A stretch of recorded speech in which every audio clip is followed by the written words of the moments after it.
പിന്നെ ഇതിന്റെ കമ്മ്യൂണിറ്റി ചേരാനുള്ള ലിങ്ക് ഡിസ്ക്രിപ്ഷനിൽ കൊടുക്കും. അപ്പൊ സാർ അത് പറയുമ്പോൾ മറ്റേ പരസ്യം പറയുമ്പോഴേ അന്ന് കൂടെ പറഞ്ഞാൽ മതി. എഡ്ഫിലിന്റെ നെറ്റിന്റെ net JRF free community join ചെയ്യാനുള്ള വേണ്ടി ലിങ്ക് താഴെ ഡിസ്ക്രിപ്ഷനിൽ കൊടുത്തിട്ടുണ്ട്. ക്ലിക്ക് ചെയ്ത് ജോയിൻ ചെയ്യാം. പിന്നെ നെറ്റിന്റെ നെറ്റ് JRF അതതിന്റെ കൂടെ ഇല്ലേ, സ്ലൈഡിലില്ലേ? സ്ലൈഡിൽ അത് എഴുതിണ്ടാവില്ല, സാറ് പറഞ്ഞാൽ മതി. അത് കൂടെ പറഞ്ഞാൽ മതി. ആപ്പിനെ പറ്റി പറയുമ്പോഴേ അങ്ങനെ പറഞ്ഞാൽ മതി. പിന്നെ ആപ്പ് കയറിയാൽ ഫ്രീ ആയിട്ട് മോക്ക് ടെസ്റ്റ് അറ്റൻഡ് ചെയ്യാൻ പറ്റും. അത് പറ്റുകയാണെങ്കിൽ ഒന്ന്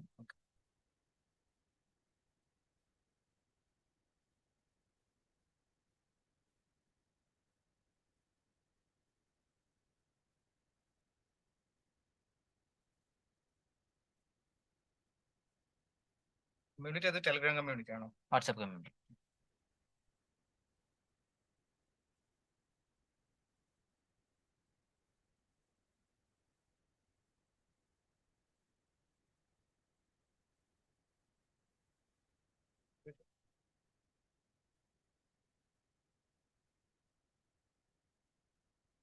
അക്കൗണ്ട്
ലോഡ് ചെയ്തല്ലേ അല്ലേ?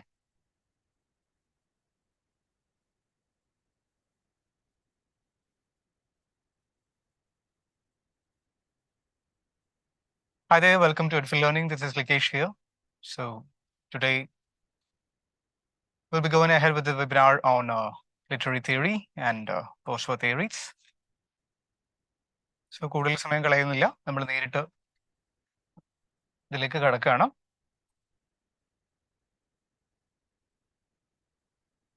So before we begin, ഒരു ചെറിയ ഇൻട്രൊഡക്ഷൻ വെച്ചിട്ട് നമുക്ക് സ്റ്റാർട്ട് ചെയ്യാം.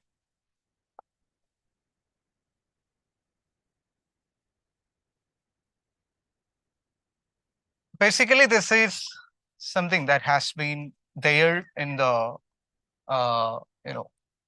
literary terminology for a very long time. പല കാലങ്ങളിൽ ലിറ്ററേച്ചർ വന്നിട്ട് അതിനൊരു നിങ്ങൾ എങ്ങനെ ഇതിനെ അസസ് ചെയ്യണം എന്നുള്ള തരത്തിൽ ക്രിറ്റിസിസം പിന്നീട് ഡെവലപ്പ് ചെയ്യുന്നു. അതിൻ്റെതായിട്ടുള്ള ഒരു സ്വഭാവത്തിൽ നിന്ന് മാറ്റങ്ങൾ ഉണ്ടാവുന്നു. സോ ഇന്ന് നമ്മൾ കാണുന്ന തരത്തിലുള്ള ക്രിട്ടിക്കൽ തിയറീസ് ഉണ്ടാവുന്നു, ലിറ്റററി തിയറീസ് ഉണ്ടാവുന്നു, അതിന് പലതരത്തിലുള്ള കൗണ്ടർ ആർഗ്യുമെന്റ്സ് ഉണ്ടാവുന്നു, പുതിയ തരത്തിലുള്ള തിയറീസ് ഡെവലപ്പ് ചെയ്യുന്നു. So all these have happened because primarily literature was there. So ഇതിന്റെ ഒരു തുടക്കകാലമൊക്കെ തന്നെ നമ്മൾ കഴിഞ്ഞ ക്ലാസ്സുകളിലൊക്കെ തന്നെയായിട്ട് നമ്മൾ പറയുന്നുണ്ട്. So I am not going into much detail regarding that. So anyhow people started experimenting with whatever that they wanted to express. പല രീതിയിൽ പിക്ടോറിയൽ ഒക്കെ ആയിട്ട് അവർ റെപ്രസെന്റ് ചെയ്ത് തുടങ്ങിയിട്ടുണ്ടായിരുന്നു.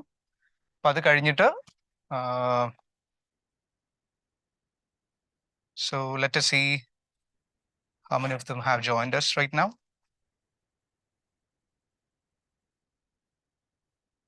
So anyway, let us look at the way in which this has worked. അപ്പോൾ ലിറ്ററേച്ചറിൽ നിന്ന് literary തിയറിയിലേക്ക് കാര്യങ്ങൾ കടന്നു വരുന്നു.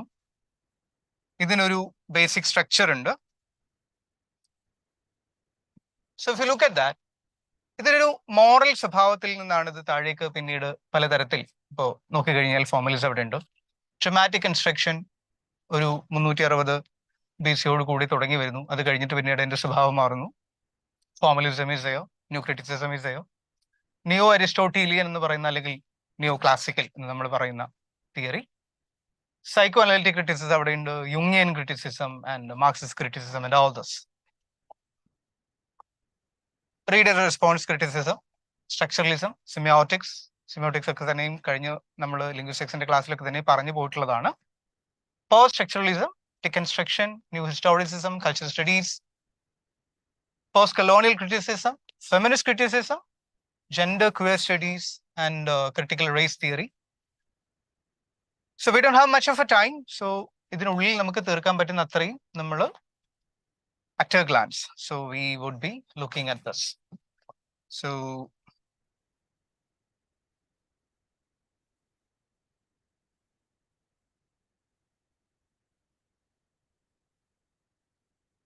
let me just look at the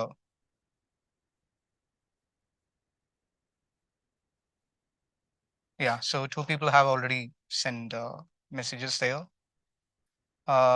Aravind, Adira, Ishan, hi.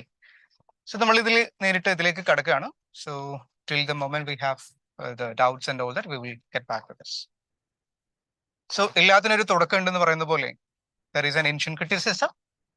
അപ്പൊ സ്വാഭാവികമായിട്ടും ഒരു സിവിലൈസേഷൻ തുടങ്ങി വെച്ച് നോക്കുന്ന സമയത്ത് നമ്മൾ ഗ്രീക്ക് ക്രിറ്റിസിസം വെച്ചിട്ടാണ് നമ്മൾ സ്റ്റാർട്ട് ചെയ്യുന്നത്. Because ancient civilizations have been really very prominent in order to shape the complete future of the world.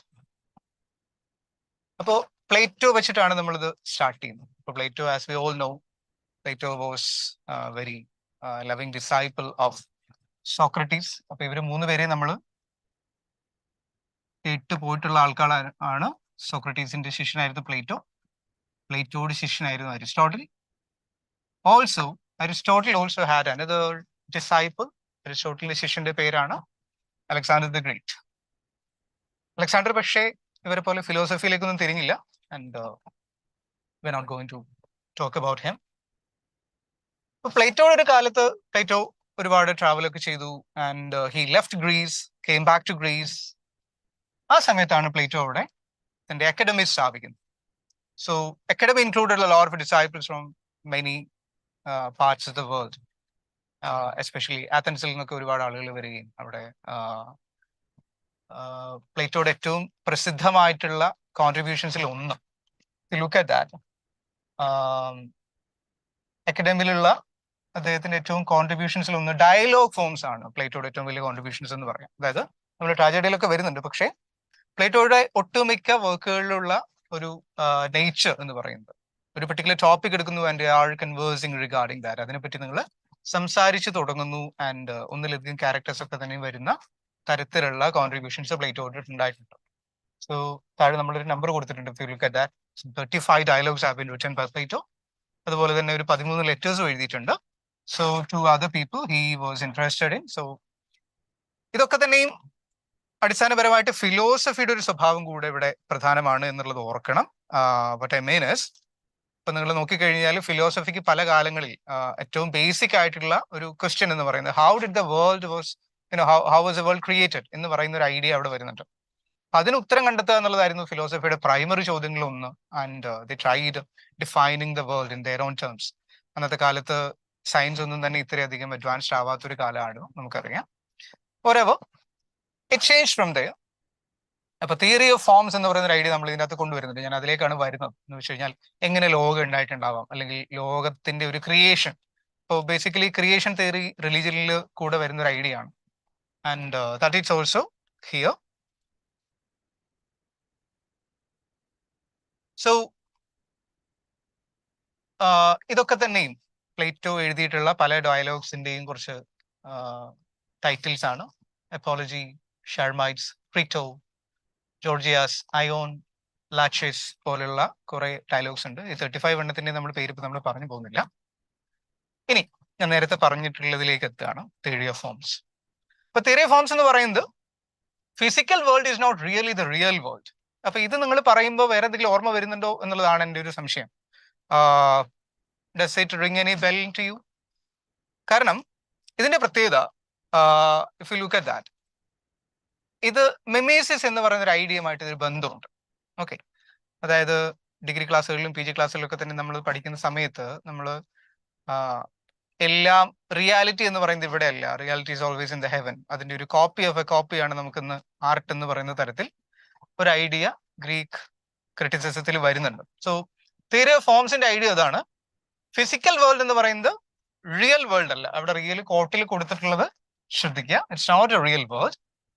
അപ്പൊ അതിന് പകരമായിട്ട് എന്ത് സംഭവിക്കുന്നുണ്ട്? Ultimate reality exist beyond a physical world. അപ്പൊ അതിനെ വേണമെങ്കിൽ ഇന്നത്തെ കാലത്ത് നമുക്ക് മെറ്റാഫിസിക്സ് എന്ന് വേണമെങ്കിൽ വിളിക്കാം. മെറ്റാഫിസിക്കൽ പോയട്രിയിലേക്കല്ല നമ്മൾ വരുന്നത്, പക്ഷെ ബിയോണ്ട് ഫിസിക്സ് എന്നുള്ളത് മെറ്റാഫിസിക്സ് ആണ് ആക്ച്വലി. അപ്പൊ തിയറി ഓഫ് ഫോംസിൽ ബേസ്ഡ് ആയിട്ടാണ് പ്ലേറ്റോയുടെ ഐഡിയ ഒക്കെ തന്നെയും വരുന്നത്. And he discusses this theory in a few different dialogues. അപ്പോൾ ദ റിപ്പബ്ലിക് എന്ന് പറയുന്നതും one of the dialogues of Plato ആണ്. So this is something that everybody knows. So ഇത് ഓർമ്മയുണ്ടാവണം. ഇനി പ്ലേറ്റോയുടെ ഏറ്റവും സിഗ്നിഫിക്കൻ്റ് ആയിട്ടുള്ള മറ്റൊരു കോൺട്രിബ്യൂഷൻ, അല്ലെങ്കിൽ പ്ലേറ്റോ തൻ്റെ ഐഡിയ പറയാനായിട്ട് ഉപയോഗിച്ചിട്ടുള്ള ഏറ്റവും ഫേമസ് ആയിട്ടുള്ള ഒരു എക്സാമ്പിൾ എന്ന് പറയുന്നത് മിത്ത് ഓഫ് ദ കേവ് ആണ്. അപ്പൊ മിത്ത് ഓഫ് ദ കേവിൽ ഇതൊരു അലിഗറി ആയിട്ട് പറയുമ്പോൾ അദ്ദേഹം ഉദ്ദേശിക്കുന്നത്, അതായത് you are in a cave. അപ്പൊ ഈ കേവിലുള്ള ആൾക്കാരുടെ ഒരു സ്വഭാവം എന്ന് പറയുന്നത്, നിങ്ങൾ കേവിലാവാനുള്ള കാരണം these people do not have any idea of the theory of forms. Okay, അപ്പൊ അവർക്ക് ഇതിനെപ്പറ്റി വലിയ ധാരണ ഒന്നുമില്ല. അതുകൊണ്ട് തന്നെ അവരുടെ ഒരു മെന്റാലിറ്റി എന്ന് പറയുന്നത് കേവിനുള്ളിൽ കുടുങ്ങി പോയിട്ടുള്ള ആളുകളെ പോലെയാണ് എന്നുള്ളതാണ്. And what happens, they are in the cave. So അവർക്ക് കാണാൻ പറ്റുന്നത് അവിടെ ഒരു വാൾ ഉണ്ട്.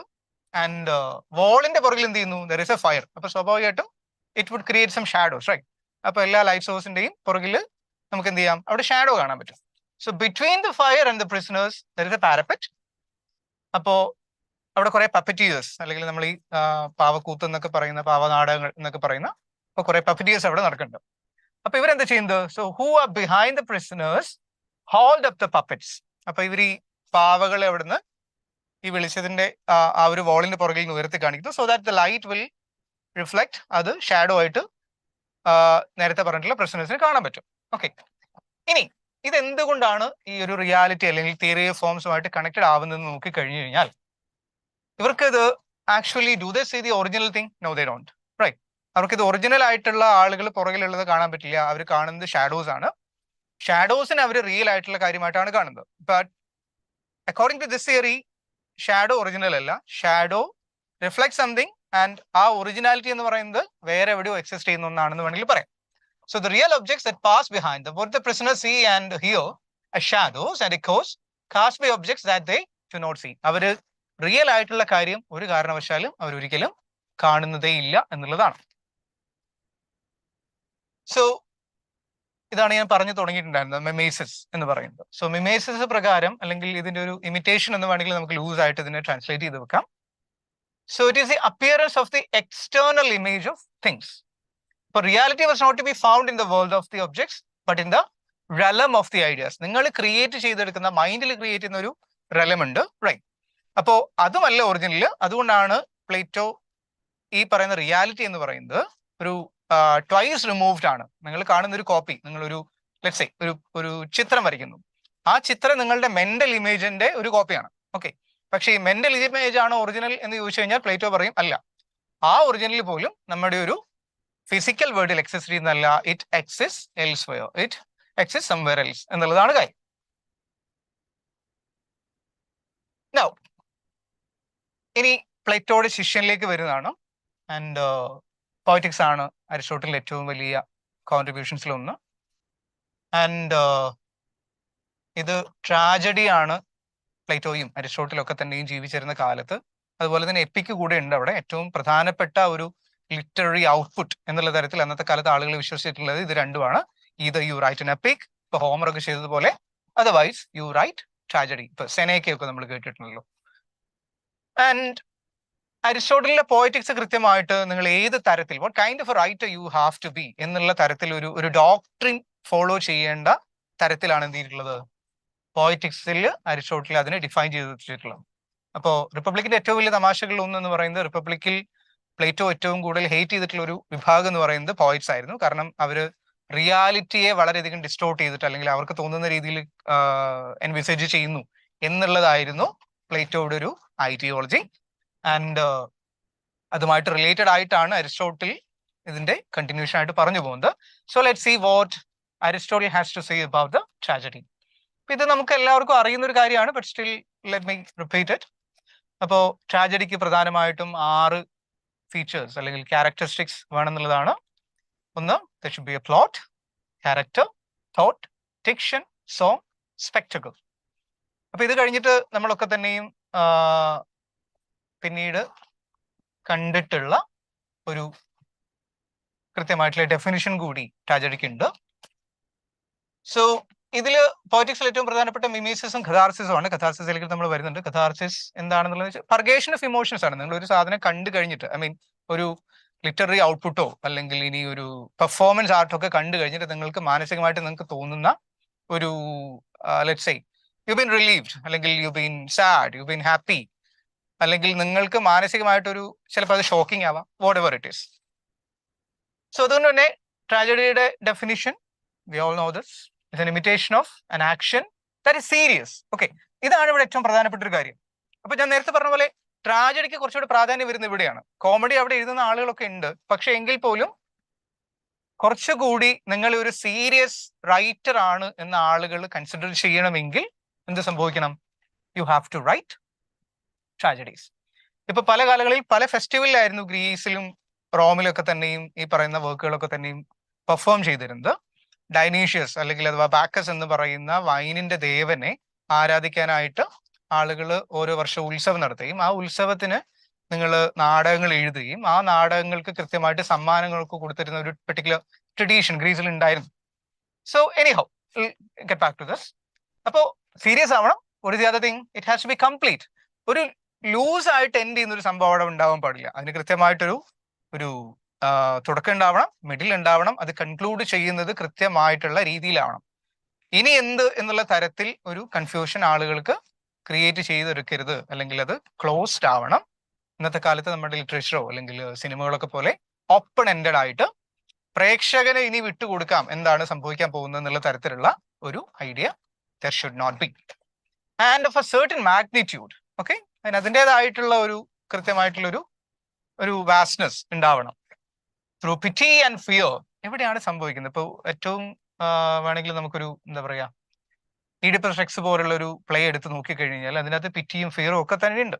ഓക്കെ, അതായത് കിങ് ഈഡിപ്പസ് എന്ന് പറയുന്നത് അവസാനത്തിലേക്ക് എത്തുന്ന സമയത്ത് ജൊക്കാസ്റ്റ എന്ന് പറയുന്ന തന്റെ അമ്മയെ വിവാഹം കഴിക്കുകയും തന്റെ അമ്മയിൽ മക്കളുണ്ടായി എന്ന് പറയുന്ന ഒരു റിയലൈസേഷനോട് കൂടി ഈഡിപ്പസ് ഈസ് ഡെവസ്റ്റേറ്റഡ്. അയാൾ പിന്നെ അയാളുടെ ഐഡന്റിറ്റി അവിടെ ഇല്ല. അയാൾ മൊത്തമായിട്ട് മരിച്ചതിന് തുല്യമാണ് അയാൾ ജീവിക്കുന്നത്. തന്റെ കണ്ണുകളൊക്കെ കുത്തിപ്പൊട്ടിക്കുന്നുണ്ട്. ഓക്കെ, അപ്പൊ ഈ പിറ്റി ആൻഡ് ഫിയർ എങ്ങനെ ഉണ്ടാവുന്നു? ഇത് കണ്ട് എഴുന്നേറ്റ് പോകുന്ന ഒരു ഓഡിയൻസ് ഒരു കാരണവശാലും സമാധാനത്തോടെ പിന്നീട് ഉറങ്ങില്ല. ബിക്കോസ് ഈഡിപ്പസിന്റെ കാര്യത്തിൽ അവിടെ ഒരു ഓറക്കിൾ ഫലിക്കുന്നു, അല്ലെങ്കിൽ ആ ഓറക്കിൾ ഈഡിപ്പസിനെ സംബന്ധിച്ചിടത്തോളം ഒരു കാരണവശാലും അതിനകത്ത് രക്ഷപ്പെടാൻ പറ്റുന്നതായിരുന്നില്ല എന്നുള്ളതാണ് പ്രത്യേകത. Okay, so just like that it is evoked through the pity and fear effecting the proper purgation. ഇതാണ് നമ്മൾ നേരത്തെ പറഞ്ഞ കഥാർസിസ്. അവിടെ ഒരു തരം ശുദ്ധീകരണം അവിടെ നടക്കുന്നുണ്ട്. Okay, of these emotions. ഇനി ഇത് രണ്ടും കഴിഞ്ഞിട്ട് നമ്മൾ അടുത്ത കുറച്ചുകൂടെ കാലഘട്ടം പിന്നിട്ടതിന് ശേഷം എന്ത് ചെയ്യുന്നു? We are moving on to Horace. അപ്പൊ ഹൊറേസിന്റെ ഏറ്റവും ഇമ്പോർട്ടന്റ് ആയിട്ടുള്ള വർക്കിന്റെ പേര് ആഴ്സ് പോയറ്റിക്ക എന്നാണ്. ഇതും പോയട്രിയുമായിട്ട് റിലേറ്റ് ചെയ്യപ്പെട്ടിട്ടുള്ള, പോയട്രി മാത്രമല്ല ഇവിടെ ട്രാജഡി ആയിട്ട് ബന്ധമുണ്ട്. സോ എപ്പിസ്റ്റൽ ടു ദ പീസോസ് എന്ന് പറയുന്ന ഒരു കത്താണ് ശരിക്കും ഇത്. ഇറ്റ്സ് ആക്ച്വലി എ പോം. ആൻഡ് ഇതിനകത്ത് ഹൊറേസിന്റെ ഐഡിയ ഇപ്പോ as is painting so is poetry എന്നൊക്കെ പറയുന്നത് എന്ന് വെച്ച് കഴിഞ്ഞാൽ some pieces will strike you more if you stand near and some if you are at a greater distance. അപ്പോൾ ഓരോന്നിനെയും നിങ്ങൾ അളന്നെടുക്കേണ്ടത് അല്ലെങ്കിൽ ഓരോന്നിനെയും നിങ്ങൾ ട്രീറ്റ് ചെയ്യേണ്ടത് പല രീതിയിലാണ്. നിങ്ങൾ അതിനെ വായിച്ചെടുക്കാനായിട്ട് ഒരു തരത്തിൽ you have to take some effort എന്നുള്ളതാണ്. എല്ലാം ഒരേ അകലത്തിൽ വെച്ച് നിങ്ങൾ നോക്കിക്കഴിഞ്ഞാൽ നിങ്ങൾക്ക് കിട്ടുന്ന ഒരു mental picture will be totally different എന്നുള്ളതാണ് ഹൊറേസ് ഇവിടെ പറയുന്നത്. So one loves the dark, another which is not afraid of the critics' subtle judgment, chooses to be seen in the light. നിങ്ങൾ അതിനെ ലൈറ്റിൽ നിന്ന് കാണുന്നോ ഡാർക്ക്നെസ്സിൽ ഇരുന്നിട്ട് കാണുന്നോ, it all depends upon the way in which you have perceived your reality. The one has pleased once, the other will give pleasure if 10 times repeated. Next person ഇത് കഴിഞ്ഞിട്ട്, അതായത് ഈ പറയുന്ന വളരെ പ്രൈമറി എന്ന് വിളിക്കാൻ പറ്റുന്ന അരിസ്റ്റോട്ടിൽ, പ്ലേറ്റോ, ആ ഒരു പീരീഡിന് ശേഷം പിന്നീട് വരുന്നത് ഹൊറേസും ലോഞ്ചൈനസും ആണ്. സോ ഓൺ ദ സബ്ലൈം എന്ന് പറയുന്ന വർക്ക് ലോഞ്ചൈനസിന്റെ ഏറ്റവും ഫേമസ് ആയിട്ടുള്ള വർക്കാണ്. സോ സബ്ലൈം എന്ന് പറയുന്ന ഒരു എന്താ പറയാ, വൺ ഓഫ് ദ ബെസ്റ്റ്, അല്ലെങ്കിൽ നിങ്ങൾക്ക് ഉണ്ടാക്കിയെടുക്കാൻ പറ്റുന്ന ഏറ്റവും ബെറ്റർ ആയിട്ടുള്ള ഒരു ക്വാളിറ്റി എന്നുള്ള തരത്തിൽ നിങ്ങൾക്ക് ഇവിടെ കാണാം. So sublime of loftiness and excellence in language, raising the style of the ordinary language. ഇവിടെ എഴുത്തിന് ഒരു പ്രത്യേക സ്വഭാവത്തിന് അല്ലെങ്കിൽ ക്രാഫ്റ്റ് ഇവിടെ ഉണ്ടായി വരുന്നു എന്ന് വേണമെങ്കിൽ നമുക്ക് പറയാം. So that is a kind of a loftiness. അതായത് ഓർഡിനറി ആയിട്ടുള്ള എഴുതുന്ന ആളുകളുടെ ഒരു സ്വഭാവത്തിൽ നിന്ന് കുറച്ചുകൂടി ഉയർന്നു നിൽക്കുന്ന എന്തോ ഒന്നാവണം ഇവിടെയുള്ള എഴുത്ത്.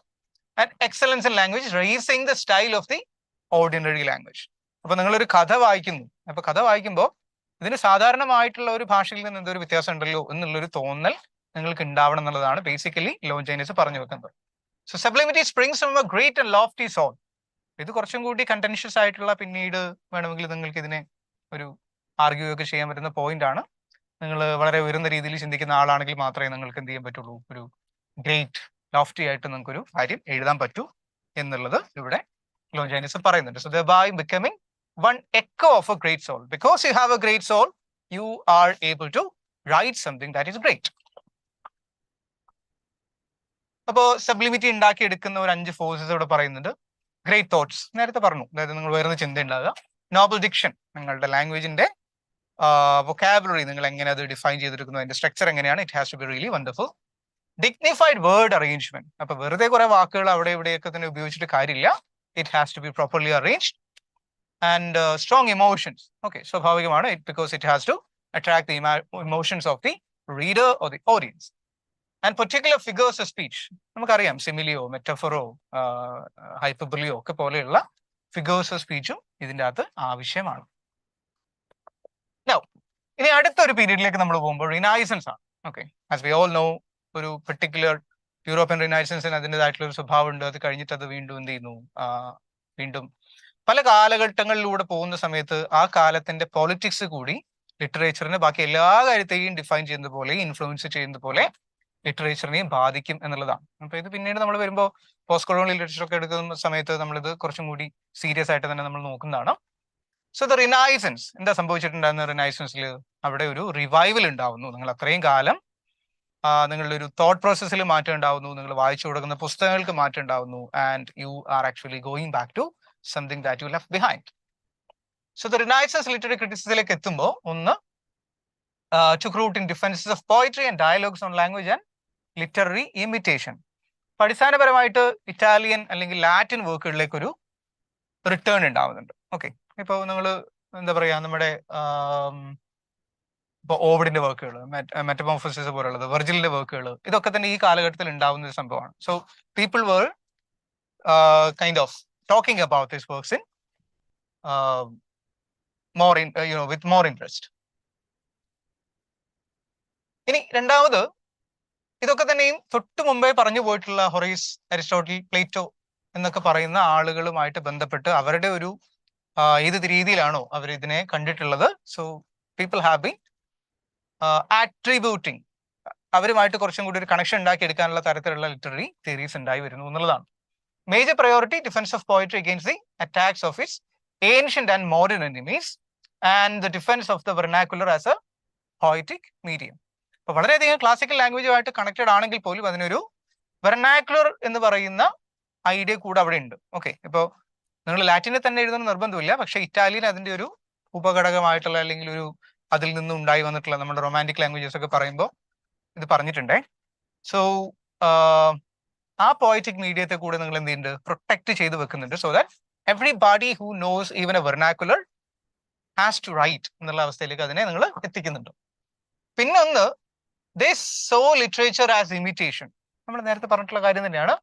പക്ഷെ പ്ലേറ്റോയും അരിസ്റ്റോട്ടിലും പറഞ്ഞിട്ടുള്ള ഒരു ഇമിറ്റേഷൻ അല്ല, മറിച്ച് എന്ത് ചെയ്തിട്ടുണ്ട്, imitation of persons and things in nature. അപ്പോൾ ചുറ്റുപാട് എന്ത് നടക്കുന്നു അതിനെ നിങ്ങൾ ഇമിറ്റേറ്റ് ചെയ്യാൻ തുടങ്ങുന്നു. So they have adopted Horace and Longinus view, so who conceive imitation to mean imitation of other writers. മറ്റെഴുത്തുകാരിൽ നിങ്ങൾ എന്ത് ചെയ്യുന്നു, നിങ്ങളുടെ ഒരു ഇൻസ്പിറേഷൻ കണ്ടെത്തുകയും അതുമായിട്ട് കണക്ട് ചെയ്തിട്ട് നിങ്ങൾ എഴുതി തുടങ്ങുകയും ചെയ്യുന്നു എന്നുള്ളതാണ് ഈ തരത്തിലുള്ള ഇമിറ്റേഷന്റെ പ്രത്യേകത. Now, with the rediscovery of Aristotle poetics in Italy, വീണ്ടും ഞാൻ നേരത്തെ പറഞ്ഞ പോലെ people have started reading more about Aristotle and Plato. There was much more critical discussion in Italy and France regarding the nature. അപ്പോൾ ഇതിനൊരു പക്ഷേ നമ്മൾ പിന്നീട് കുറച്ചും കൂടി ഒരു 100-300 വർഷമൊക്കെ നീട്ടി അങ്ങോട്ട് കൊണ്ടെത്തിക്കുന്ന സമയത്ത് എന്ത് ചെയ്യാം, ഇതിനെ റൊമാൻറ്റിസിസമായിട്ട് കണക്ട് ചെയ്യാൻ പറ്റും. And function of poetry and this could not but influence writers in England. അപ്പോൾ French literature, French revolution, French aesthetics, ഇതൊക്കെ തന്നെയും പിന്നീട് തൊട്ടടുത്ത് കിടക്കുന്ന രാജ്യമായിട്ടുള്ള ഇംഗ്ലണ്ടിനെയും ഇംഗ്ലീഷ് കൾച്ചറിനെയും ഇംഗ്ലീഷ് ലിറ്ററേച്ചറിനെയും ഒരുപാട് സ്വാധീനിച്ചിട്ടുണ്ട്. സോ മോഡേൺ തിയറീസ് പറയുമ്പോൾ നമ്മൾ അതിലേക്ക് എത്തും. So it gave a powerful stimulus to critical activity in England, പറയേണ്ട കാര്യമില്ല. നൗ പ്യൂരിറ്റൻസ് എന്ന് പറയുന്ന ഒരു വിഭാഗം ഇതിനൊരു ജനറൽ ആയിട്ട് എടുക്കുക, എല്ലാ കാലത്തും എല്ലാ തരത്തിലും, അതായത് നിങ്ങൾ ട്രഡീഷണൽ ആയിട്ട് മാത്രം ചിന്തിച്ചാൽ മതി, അല്ലെങ്കിൽ നിങ്ങൾ കൊണ്ട് ഇത്രയും കാലം ഫോളോ ചെയ്തിരുന്ന മൂല്യങ്ങൾ മാത്രമായിട്ട് നമ്മൾ മുറുകെ പിടിക്കണം എന്നൊക്കെ പറയുന്ന ഒരു പ്യൂരിറ്റൻ വിഭാഗം. It exist in every culture, in every society, and the post challenge to the status and value of poetry. അപ്പോൾ ഇവിടെ ഒരു കോൺഫ്ലിക്റ്റ് ഉണ്ടാവും, whether you have to go back to the previous style of writing or whether you have to follow towards a future. And the result was replies and counter replies. ഇദ്ദേഹം പറഞ്ഞത്, അതായത് ഒരു particular idea ഉണ്ടാവുന്നു. ഇപ്പോൾ ഒരാൾ സാഹിത്യം ഇങ്ങനെ എഴുതണം എന്ന് പറയുന്നു, അത് കഴിഞ്ഞിട്ട് എന്ത് സംഭവിക്കുന്നു, എന്നാൽ പിന്നെ ഇങ്ങനെയല്ല വേറൊരു രീതിയിൽ എഴുതാം എന്ന് മറ്റൊരു വിഭാഗം പറയുന്നു. അപ്പൊ ഈ രണ്ട് വിഭാഗത്തിനും സപ്പോർട്ടേഴ്സ് ഉണ്ടാവും, അതുപോലെ തന്നെ അതിനെ ഇടിച്ചു താഴ്ത്താനുള്ള ആളുകളും ഉണ്ടാവും. So arguments would be there and counter arguments would also be there. So the best in the Puritans attacks is represented by Stephen Gosson. ഇവിടെയാണ് നമ്മൾ എന്ത് ചെയ്യുന്നത്, ഫിലിപ്പ് സിഡ്നിയുടെ അപ്പോളജി ഫോർ പോയട്രി എന്ന് പറയുന്ന വർക്ക് നമ്മൾ കൊണ്ടുവരുന്നു. So Gosson school of abuse എന്ന് പറയുന്ന വർക്ക് എഴുതുന്നു. Gosson was even a clergyman. അപ്പോ ഇതിൽ എന്താ സംഭവിച്ചതെന്ന് വെച്ചാൽ സിഡ്നിയുടെ വർക്ക് അതിനകത്തേക്ക് നമ്മൾ ഗോസോണിന്റെ വർക്ക് കൊണ്ടുവരും. He was born in Kent, നെതർലൻഡ്സിലാണ് മരിച്ചത്. തൽക്കാലം അത്രയും ഡീറ്റെയിൽസ് നമ്മൾ ഇപ്പൊ വേണ്ട. കോർട്ടിയർ ആയിരുന്നു, സോൾജർ ആയിരുന്നു, പോയറ്റ് ആയിരുന്നു, ഡിപ്ലോമാറ്റ് ആയിരുന്നു. Okay, forget it. അപ്പോളജി എന്ന് പറയുന്നത് ആക്ച്വലി റിനൈസൻസ് ഇംഗ്ലീഷ് ലിറ്ററേച്ചർ ക്രിറ്റിസിസത്തിന്റെ ഏറ്റവും ഫസ്റ്റ് ഡോക്യുമെന്റ് ആയിട്ട് നമുക്ക് കാണാം. So keep it in mind. Now അപ്പൊ അരിസ്റ്റോട്ടിൽ, ഹൊറേസ് അല്ലെങ്കിൽ അതുപോലുള്ള ഒരുപാട് റൈറ്റേഴ്സിനെ കുറച്ചും കൂടി എലിവേറ്റ് ചെയ്യുന്ന തരത്തിലുള്ള ക്രിറ്റിസിസമാണ് ഇദ്ദേഹം സിഡ്നിൻ്റെ അകത്ത് നടത്തുന്നത്. ആൻഡ് ബൊക്കാഷ്യു, സ്കാലിജർ പോലെയായിട്ടുള്ള റൈറ്റേഴ്സ് ഒക്കെ തന്നെയും ഇദ്ദേഹത്തിന്റെ ഒരു പ്രശംസയ്ക്ക് കാരണമാവുന്നുണ്ട്. So what does it discuss? The value and function of poetry, the nature of imitation and the concept of nature. അപ്പൊ കുറച്ചും കൂടി റൊമാൻറ്റിസിസമായിട്ടൊരു കണക്ഷൻ ഇവിടെ വരുന്നുണ്ടെന്നുള്ളത് നമ്മൾ ഇതിലൂടെ കടന്നു പോകുമ്പോൾ നമുക്ക് മനസ്സിലാവും. അപ്പൊ defence of poetry against the Puritan attack on poetry entitled the school of abuse. Stephen goes on എന്ന് പറഞ്ഞ പേര് ഓർത്ത് വെക്കണം. ആൻഡ് സ്കൂൾ ഓഫ് അബ്യൂസ് ഇദ്ദേഹത്തിന്റെ വർക്ക് ആയിരുന്നു. ആൻഡ് ഇനി ഇതിന് ശേഷം നമ്മൾ വരുന്നത് നിയോ ക്ലാസിക്കൽ ക്രിറ്റിസിസം. വീണ്ടും ഒരു ക്ലാസിക്സിലേക്ക് തിരിച്ചു പോവാണ്. അതായത് ക്ലാസിക്സ് ആണെല്ലാം ക്ലാസിക്സിന്റെ സ്വഭാവം കുറച്ചും കൂടി നമ്മൾ വീണ്ടും റീറ്റെയിൻ ചെയ്തെടുക്കണം എന്ന് പറയുന്ന ഒരു ഐഡിയ വീണ്ടും ഉണ്ടായി വരും. ഇപ്പൊ ഇതിന് നേരത്തെ പറഞ്ഞ പോലെ ഫ്രഞ്ച് നിയോ ക്ലാസിസം ആണ് ഇതിന്റെ ഒരു ബിഗിനിങ്. റാൻ ഷാപ്ലൈൻ എന്ന് പറയുന്ന കാസ്റ്റൽവെട്രോയും സ്കാലിജറും ഇറ്റാലിയൻ ക്രിറ്റിക്സ് ആണ്. അപ്പൊ അവരുടെ കോൺട്രിബ്യൂഷൻസ് ഫ്രഞ്ചിലേക്ക് ഇൻട്രൊഡ്യൂസ് ചെയ്യുന്നത് ഷാപ്ലൈൻ ആണ്. അതുപോലെ തന്നെ പേരെ കോണിൽ എന്ന് പറയുന്ന മറ്റൊരു ക്രിറ്റിക്കും കൂടെ, ഫ്രഞ്ച് ക്രിറ്റിക് അവിടെ ഉണ്ടായിരുന്നു. So 3 discourses on dramatic poetry എന്ന് പറയുന്ന ഒരു വർക്ക് അദ്ദേഹത്തിൻ്റെതായിട്ടുണ്ട്. ആൻഡ് ഓൾസോ നിക്കലോസ് ബോലിയോ ദെസ്പ്രോ എന്ന് പറയുന്ന മറ്റൊരു ക്രിറ്റിക്കും കൂടി. അപ്പൊ ഇവർ എന്ത് കൊടുത്തു, അല്ലെങ്കിൽ ഇംഗ്ലീഷിലേക്ക് നമ്മൾ എത്തുന്ന സമയത്ത് വാട്ട് ഹാപ്പൻ ദെയർ എന്നുള്ളതാണ് നമ്മൾ നോക്കാൻ പോകുന്നത്. അപ്പൊ ഇതിനകത്ത് ഡ്രൈഡൻ ഉണ്ട്, അലക്സാണ്ടർ പോപ്പ് ഉണ്ട്, നമുക്കറിയാം എസ് എ ഓഫ് ഡ്രമാറ്റിക് പോയസിയും അതുപോലെ തന്നെ എസ് എ ഓൺ ക്രിറ്റിസിസം. ഇപ്പൊ എസ് എ ഓൺ ക്രിറ്റിസിസം എന്ന് പറയുമ്പോൾ മറ്റൊരു ടൈറ്റിൽ ഓർമ്മ വരേണ്ടതാണ്, എസ് ഐസ് ഇൻ ക്രിറ്റിസിസം. അത് ആരെഴുതിയിട്ടുണ്ടായിരുന്നു? Mathew Arnold, right. അപ്പൊ ഇവര് ഇവിടെ ഒരു പ്രത്യേകത എന്ന് പറയുന്നത്, അല്ലെങ്കിൽ ഇവര് ഈ പറയുന്ന ലിറ്ററേച്ചറിനെ കണ്ടിട്ടുള്ളത്, എഴുത്തെന്ന് പറയുന്നത് കൃത്യമായിട്ട് ഒരു സെറ്റ് ഓഫ് റൂൾസിനനുസരിച്ച് വളരെയധികം ക്ലിനിക്കലായിട്ട് മെട്രിക്കൽ പാറ്റേൺ അങ്ങനെ തന്നെ ഫോളോ ചെയ്യുന്ന, നിങ്ങൾ എന്ത് രീതിയിലൊന്നും എന്ത് പറ്റില്ല, ഒരു ലോ ഉണ്ടാക്കി വെക്കുകയും ആ ലോയ്ക്ക് പുറത്തേക്ക് നിങ്ങൾക്ക് എഴുത്തെന്ന് പറയുന്ന പ്രോസസ്സിനെ നിങ്ങൾ കൊണ്ടുപോകാൻ പാടില്ല. You have to follow particular set of patterns എന്നുള്ളതാണ് ഇവരുടെ idea. So it was a recreation of the classic writers of Rome. കാരണം അതിന് ആദ്യത്തെ പാറ്റേൺ ഉണ്ടാക്കിയിട്ടുള്ളത് അവരായിരുന്നു. So that you are following the similar patterns ചെയ്യും. പക്ഷേ റിനൈസൻസ് റൈറ്റേഴ്സ് യൂസ് ചെയ്തിട്ടുണ്ട് ക്ലാസിക്സ് ഒക്കെ തന്നെയും, പക്ഷെ ആ തരത്തിലല്ല. ആൻഡ് അത്രയധികം ഐഡിയൽ ആയിട്ട് ഇവിടെ കൊണ്ടുവരേണ്ട കാര്യമില്ല എന്നുള്ളതാണ് ന്യൂ ക്ലാസിസിസം പറഞ്ഞിട്ടുണ്ടായിരുന്നത്. അപ്പോ ഇവർ ആർട്ടിനെ അപ്രോച്ച് ചെയ്തിട്ടുള്ള എങ്ങനെയാന്ന് നോക്കിക്കഴിഞ്ഞാൽ ക്രിയേറ്റിവിറ്റി ആൻഡ് ഇൻവെൻഷൻ. അപ്പോൾ ഒന്നിൽ നിന്നും പുതിയൊരു സാധനം ഉണ്ടാക്കിയെടുക്കുന്നു, അത് അവിടെ ഓക്കെയാണ്. The new classicism focused on technique and work by the rule book. അതായത് നേരത്തെ പറഞ്ഞത്, അതായത് ഒരു പാറ്റേൺ നിങ്ങൾ സെറ്റ് ചെയ്യുന്നു, ആ പാറ്റേണിൽ നിന്നും അണുവിട വ്യതിചലിക്കാതെ എന്ത് ചെയ്യുന്നു, ആളുകൾ ഒരു കാര്യത്തെ അഡ്രസ്സ് ചെയ്ത് പോകുന്നു എന്നുള്ളതാണ്. അപ്പോ ഞാൻ നേരത്തെ മീറ്ററിന്റെ കാര്യം പറഞ്ഞിട്ടുണ്ട്. അപ്പൊ മീറ്ററിൽ ഫ്രാൻസിൽ ഏറ്റവും ഫേമസ് ആയിട്ട് ആ സമയത്ത് ആളുകൾ കൂടുതലായിട്ട് ഉപയോഗിച്ചുകൊണ്ടിരുന്ന മീറ്റർ അലക്സാണ്ടറിനാണ്. അപ്പോൾ ഇംഗ്ലണ്ടിൽ അതിന് സമാനമായിട്ട് ഇവിടെ ഹീറോയിക് കപ്ലറ്റ് വന്നിട്ടുണ്ടായിരുന്നു. അപ്പൊ ഈ 2 തരത്തിലുള്ള, അല്ലെങ്കിൽ ഈ 2 തരത്തിൽ ഉപയോഗിക്കപ്പെടുന്ന മീറ്റേഴ്സിലാണ് കൂടുതൽ വർക്കുകളും ആ കാലത്ത് വന്നിട്ടുണ്ടായിരുന്നത്. Renaissance writers pursued a world of infinite human possibility. നിങ്ങൾക്ക് കുറെ സാധ്യതകൾ അവിടെ കൊണ്ടുവരുന്നു. And moved with the ambit of finitude. പിന്നെ ഏജ് ഓഫ് സെൻസിബിലിറ്റി എന്ന് പറഞ്ഞിട്ട് ഇതിന്റെ ഒരു അഗസ്റ്റിനിലൊക്കെ കിടക്കുന്ന, അതിന്റെ ടച്ച് ചെയ്ത് കിടക്കുന്ന ഒരു മറ്റൊരു ഏജ് അവിടെ ഉണ്ട്. അപ്പൊ പിന്നീട് വളരെ ഫേമസ് ആയിട്ടുള്ള സാമുവൽ ജോൺസൺ എന്ന് പറയുന്ന ഷേക്സ്പിയറുടെ ആദ്യകാല ക്രിട്ടിക്കുകളും അതുപോലെ തന്നെ ഇംഗ്ലീഷിന് സ്വന്തമായിട്ടൊരു ഡിക്ഷണറി പ്രൊവൈഡ് ചെയ്തിട്ടുള്ള ഒരു മനുഷ്യനൊക്കെയാണ് സാമുവൽ ജോൺസൺ. സോ ജോൺസണും ഈ കാലത്ത് കുറെ തരത്തിലുള്ള ക്രിട്ടിക്കൽ വർക്കുകൾ ചെയ്തിട്ടുണ്ട്. And moreover Johnson did not really like ഈ മെറ്റാഫിസിക്കൽ പോയിട്രിയോട് വളരെയധികം പുച്ഛമൊക്കെ ഉണ്ടായിരുന്ന ഒരാളായിരുന്നു. ഈ റൂൾ ബുക്കിന്റെ പ്രശ്നമാണ് ഇവിടെ സംഭവിക്കുന്നത്. ഓക്കെ, അതായത് നിങ്ങൾ ഒരു നോം ഉണ്ടാക്കുകയും ആ നോമിൽ നിന്ന് നിങ്ങൾ പുറത്തേക്ക് പോകുന്ന സമയത്ത് അത് ശരിയല്ല എന്ന് പറയുന്ന ഒരു തരത്തിലുള്ള കോൺട്രിബ്യൂഷൻ ആണ് ഇവിടെ സംഭവിക്കുന്നത്. It contains a famous preface to Shakespeare. നമ്മളിത് പഠിച്ചിട്ടുള്ളതാണ്. ഷേക്സ്പിയറിന്റെ വർക്കുകൾക്ക് ഒരു ആമുഖം കൊടുത്തിട്ടുള്ളത് സാമുവൽ ജോൺസൺ ആണ്. ഡോക്ടർ ജോൺസൺ എന്ന് പറഞ്ഞ പേര് കൂടി ഇദ്ദേഹത്തിനുണ്ട്. സോ ജെയിംസ് ബോസ്വെൽ ആണ് ജോൺസന്റെ ഒരു ബയോഗ്രഫി എഴുതുന്നത്. And journey to the western islands of Scotland എന്നൊക്കെ പറയുന്ന വർക്കുകൾ ബോസ്വെലിന്റെ കൂടെ എഴുതുന്നു. And lives of the poets എന്ന് പറയുന്നൊരു മറ്റൊരു വർക്കും കൂടി, അതായത് ഏകദേശം 52 പോയിറ്റ്സിനെ എടുത്തിട്ട് അവരുടെ വർക്കുകളെ ക്രിട്ടിക്കലി അനലൈസ് ചെയ്യുകയും അതിന്റെ ഒരു ഏകദേശം ഒരു ബയോഗ്രഫിയുടെ സ്വഭാവത്തിൽ എന്ത് ചെയ്തിട്ടുണ്ട്, ജോൺസൺ എഴുതിയിട്ടുണ്ട്. So this is something that you have to remember. Now we have done half of the thing right now. ഇനി നമ്മൾ റൊമാൻറ്റിക് ക്രിറ്റിസിസം അവിടെ എത്തുകയാണ്. റൊമാൻറ്റിക് ക്രിറ്റിസിസത്തിൽ എന്ത് സംഭവിച്ചു എന്ന് ചോദിച്ചു കഴിഞ്ഞാൽ ഞാൻ നേരത്തെ പറഞ്ഞതുപോലെ അതിന് തൊട്ട് മുമ്പുണ്ടായിരുന്ന ഇപ്പോൾ ലോഞ്ചൈനിസിന്റെ ഒക്കെ ഒരു വർക്കുമായിട്ടും അല്ലെങ്കിൽ അത് കഴിഞ്ഞിട്ട് സിഡ്നിയുടെ ഒരു വർക്കൊക്കെ ആയിട്ട് അതിന് സാമ്യതകളൊക്കെ ഉണ്ട്.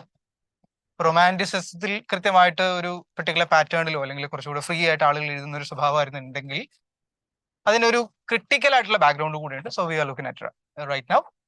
ഒന്ന്, നിയോ ക്ലാസിക്കൽ മൂവ്മെന്റിന് എതിരെയായിട്ടാണ് ശരിക്കും ഒരു റൊമാൻറ്റിക് ക്രിറ്റിസിസം വരുന്നത്. ഫ്രഞ്ച് റെവല്യൂഷന് കൃത്യമായിട്ട് അതിൻ്റെ അകത്ത് ഒരു പങ്കുണ്ട്. കാരണം ഫ്രഞ്ച് റെവല്യൂഷൻ ഉയർത്തിപ്പിടിച്ചിട്ടുള്ള മുദ്രാവാക്യങ്ങൾ തന്നെ എന്നുള്ള ലിബർട്ടി, ഈക്വാലിറ്റി, ഫ്രറ്റേണിറ്റി ആയിരുന്നു. മനുഷ്യന്റെ സ്വാതന്ത്ര്യത്തെ കുറിച്ചും കൂടി highlighted. So that reflected the poetic expressions as well. So there was more importance given to individual responsibility than adherence to customs and traditions. നിങ്ങൾ കുറേ പാറ്റേൺസ് ഉണ്ടാക്കി വെക്കുന്നു, കുറെ ട്രഡീഷൻസ് ഉണ്ടാക്കി വെക്കുന്നു, അതിനെ ഫോളോ ചെയ്യുന്നു, അത് വേണ്ട. മറിച്ച് എന്ത് ചെയ്യുന്നു, നമ്മൾ സ്വന്തമായിട്ട് എന്ത് ചെയ്യാൻ പറ്റും? You look around and you write about what you feel. ഇപ്പോൾ concepts regarding morality, nature, God etcetera were redefined.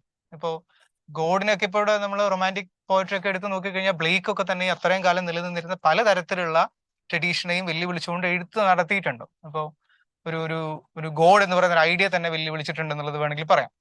So God was conceived as present in nature. Pantheism എന്ന് പറയുന്നത് അവിടെയാണ്. ഓക്കെ, അതായത് നിങ്ങൾ പ്രകൃതിയെ ആരാധിക്കുന്ന ഒരു ഐഡിയക്കാണ് പാൻതീസം എന്ന് വിളിക്കാം. So the romantics Drew inspiration from the beauty that they found in nature. പറയേണ്ട കാര്യമില്ല. പ്രൊഫസ്ഡ് ലിറിക്കൽ ബാലഡ്സ് 1800 വന്നിട്ടുള്ള സെക്കൻഡ് എഡിഷനിലുള്ള പ്രൊഫസ്ഡ് ലിറിക്കൽ ബാലഡ്സിലാണ് കൃത്യമായിട്ട് എന്ത് ചെയ്തിട്ടുള്ളത്, ഇങ്ങനെയാവണം പോയട്രി എന്നുള്ള തരത്തിൽ.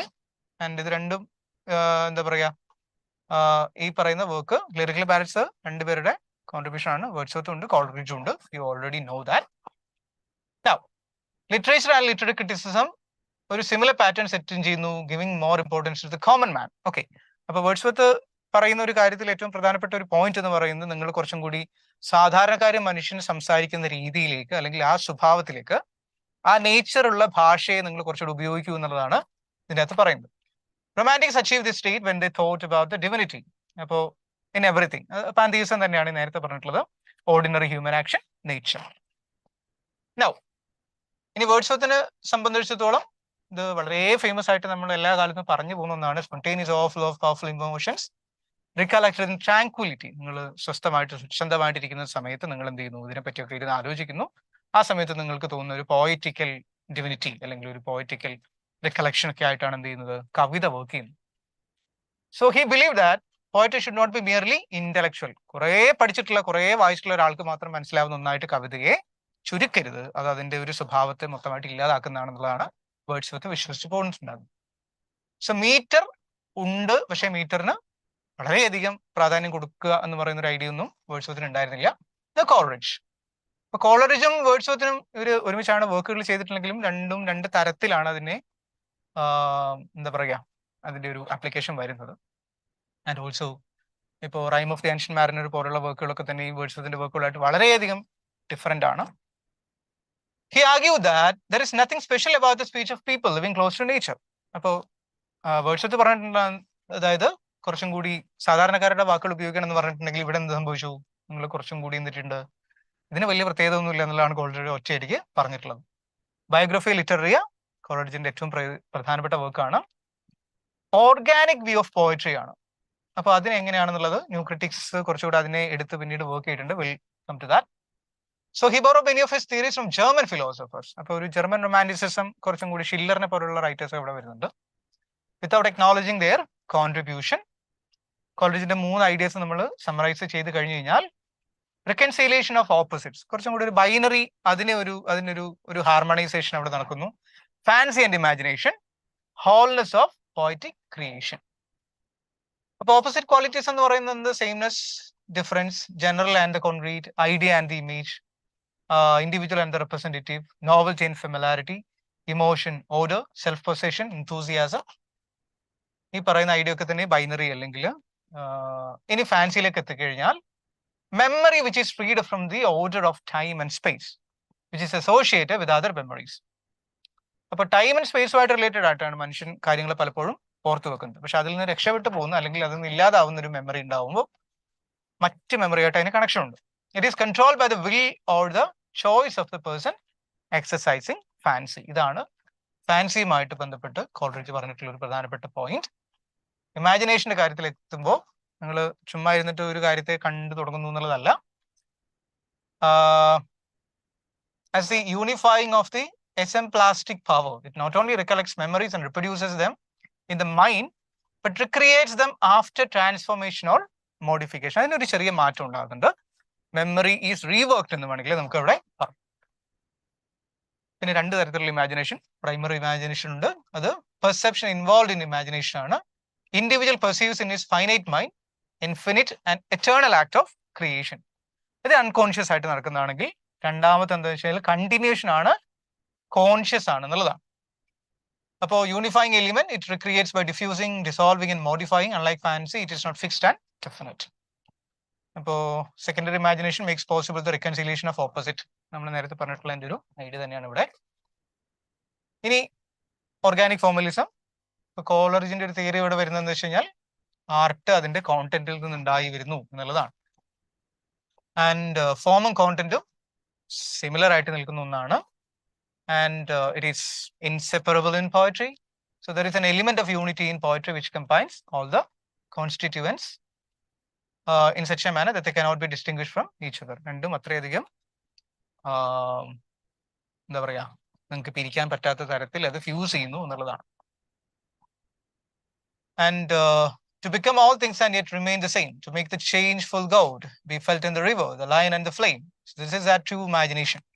പലതരത്തിലുള്ള കോമ്പിനേഷൻസ് ഇവിടെ ഇതിൻ്റെ അകത്ത് കോളറിജ് പറഞ്ഞു പോകുന്നുണ്ട്. So only a poet who has such a philosophical mind can create good poetry. അപ്പോൾ it uses imagination to unify and reconcile opposing elements and yeah. അപ്പോൾ ഇതിൻ്റെ അകത്ത് പറഞ്ഞതെന്ന് വെച്ച് കഴിഞ്ഞാൽ ഒന്ന് ഫാൻസി ടു കമ്പൈൻ എലിമെന്റ്സ്. അപ്പൊ നിങ്ങൾ കാണുന്ന കാര്യങ്ങളൊക്കെ തന്നെ നിങ്ങൾ കമ്പൈൻ ചെയ്ത് പോകുന്നു. അവിടെ ഒരു ഈ പറയുന്ന ഡൈക്കോട്ടമീസ് നിങ്ങൾ ഫ്യൂസ് ചെയ്യുന്നുണ്ട്. ഇനി ഇതിൽ നിന്ന് വിക്ടോറിയൻസിലേക്ക് എത്തുന്ന സമയത്ത് വിക്ടോറിയൻസിൽ what happens in Victorian period. Victorian പീരിയഡിന്റെ ഏറ്റവും വലിയ രസകരമായിട്ടുള്ള പ്രത്യേകത അതിന് അതിൻ്റെതായിട്ടുള്ള ഒരു മൊറാലിറ്റി ഉണ്ടായിരുന്നു എന്നുള്ളതാണ്.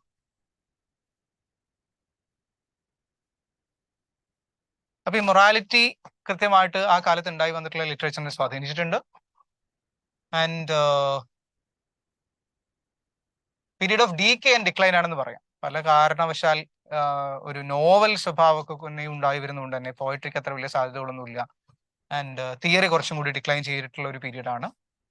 ആൻഡ് നിങ്ങൾക്ക് 2-3 പേരുകൾ ഒഴിവാക്കി കഴിഞ്ഞു കഴിഞ്ഞാൽ, ഇപ്പോൾ കെപ്പിൾ അല്ലെങ്കിൽ ബ്രിംഗ്ലെ പോലുള്ള ആളുകൾ ഒഴിവാക്കി കഴിഞ്ഞു കഴിഞ്ഞാൽ നിങ്ങൾക്ക് ആ തരത്തിലുള്ള ആക്ച്വൽ ക്രിറ്റിക്സ് ആ കാലത്ത് ഇല്ല. പക്ഷേ മാത്യു ആർണൽഡ് ഉണ്ട്.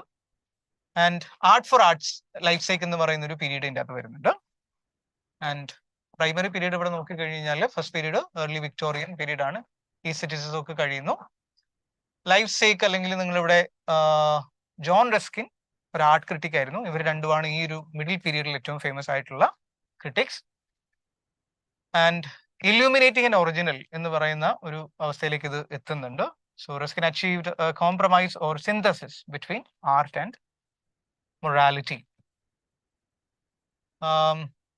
ആർണൽഡിനെ സംബന്ധിച്ചിടത്തോളം poetry should be criticism of life എന്നാണ് പറയുന്നത്. And that criticism should propagate the best that ever was thought, or കുറച്ചും കൂടി ഐഡിയൽ ആയിട്ടുള്ള ഒരു തരത്തിലുള്ളൊരു പോയട്രി ഉണ്ടാവണം എന്നുള്ള തരത്തിലായിരുന്നു ആർണൽഡിന്റെ ഒരു കോൺട്രിബ്യൂഷൻ. ആർണൽഡ് കുറച്ചും കൂടി റിലീജിയസ് ആയിട്ടുള്ള ഒരു മനുഷ്യനായിരുന്നു. ആ കാലത്ത് ഉണ്ടായിരുന്ന പലതരത്തിലുള്ള, ഇപ്പോൾ നമ്മുടെ ചാൾസ് ഡാർവിന്റെ കോൺട്രിബ്യൂഷൻ ഒക്കെ തന്നെ ആർണൽഡിന് ഒരുപാട്, ഡോവർ ബീച്ച് പോലുള്ള കവിതകളൊക്കെ ആ ഒരു ബാക്ക്ഗ്രൗണ്ടിലാണ് വരുന്നത്.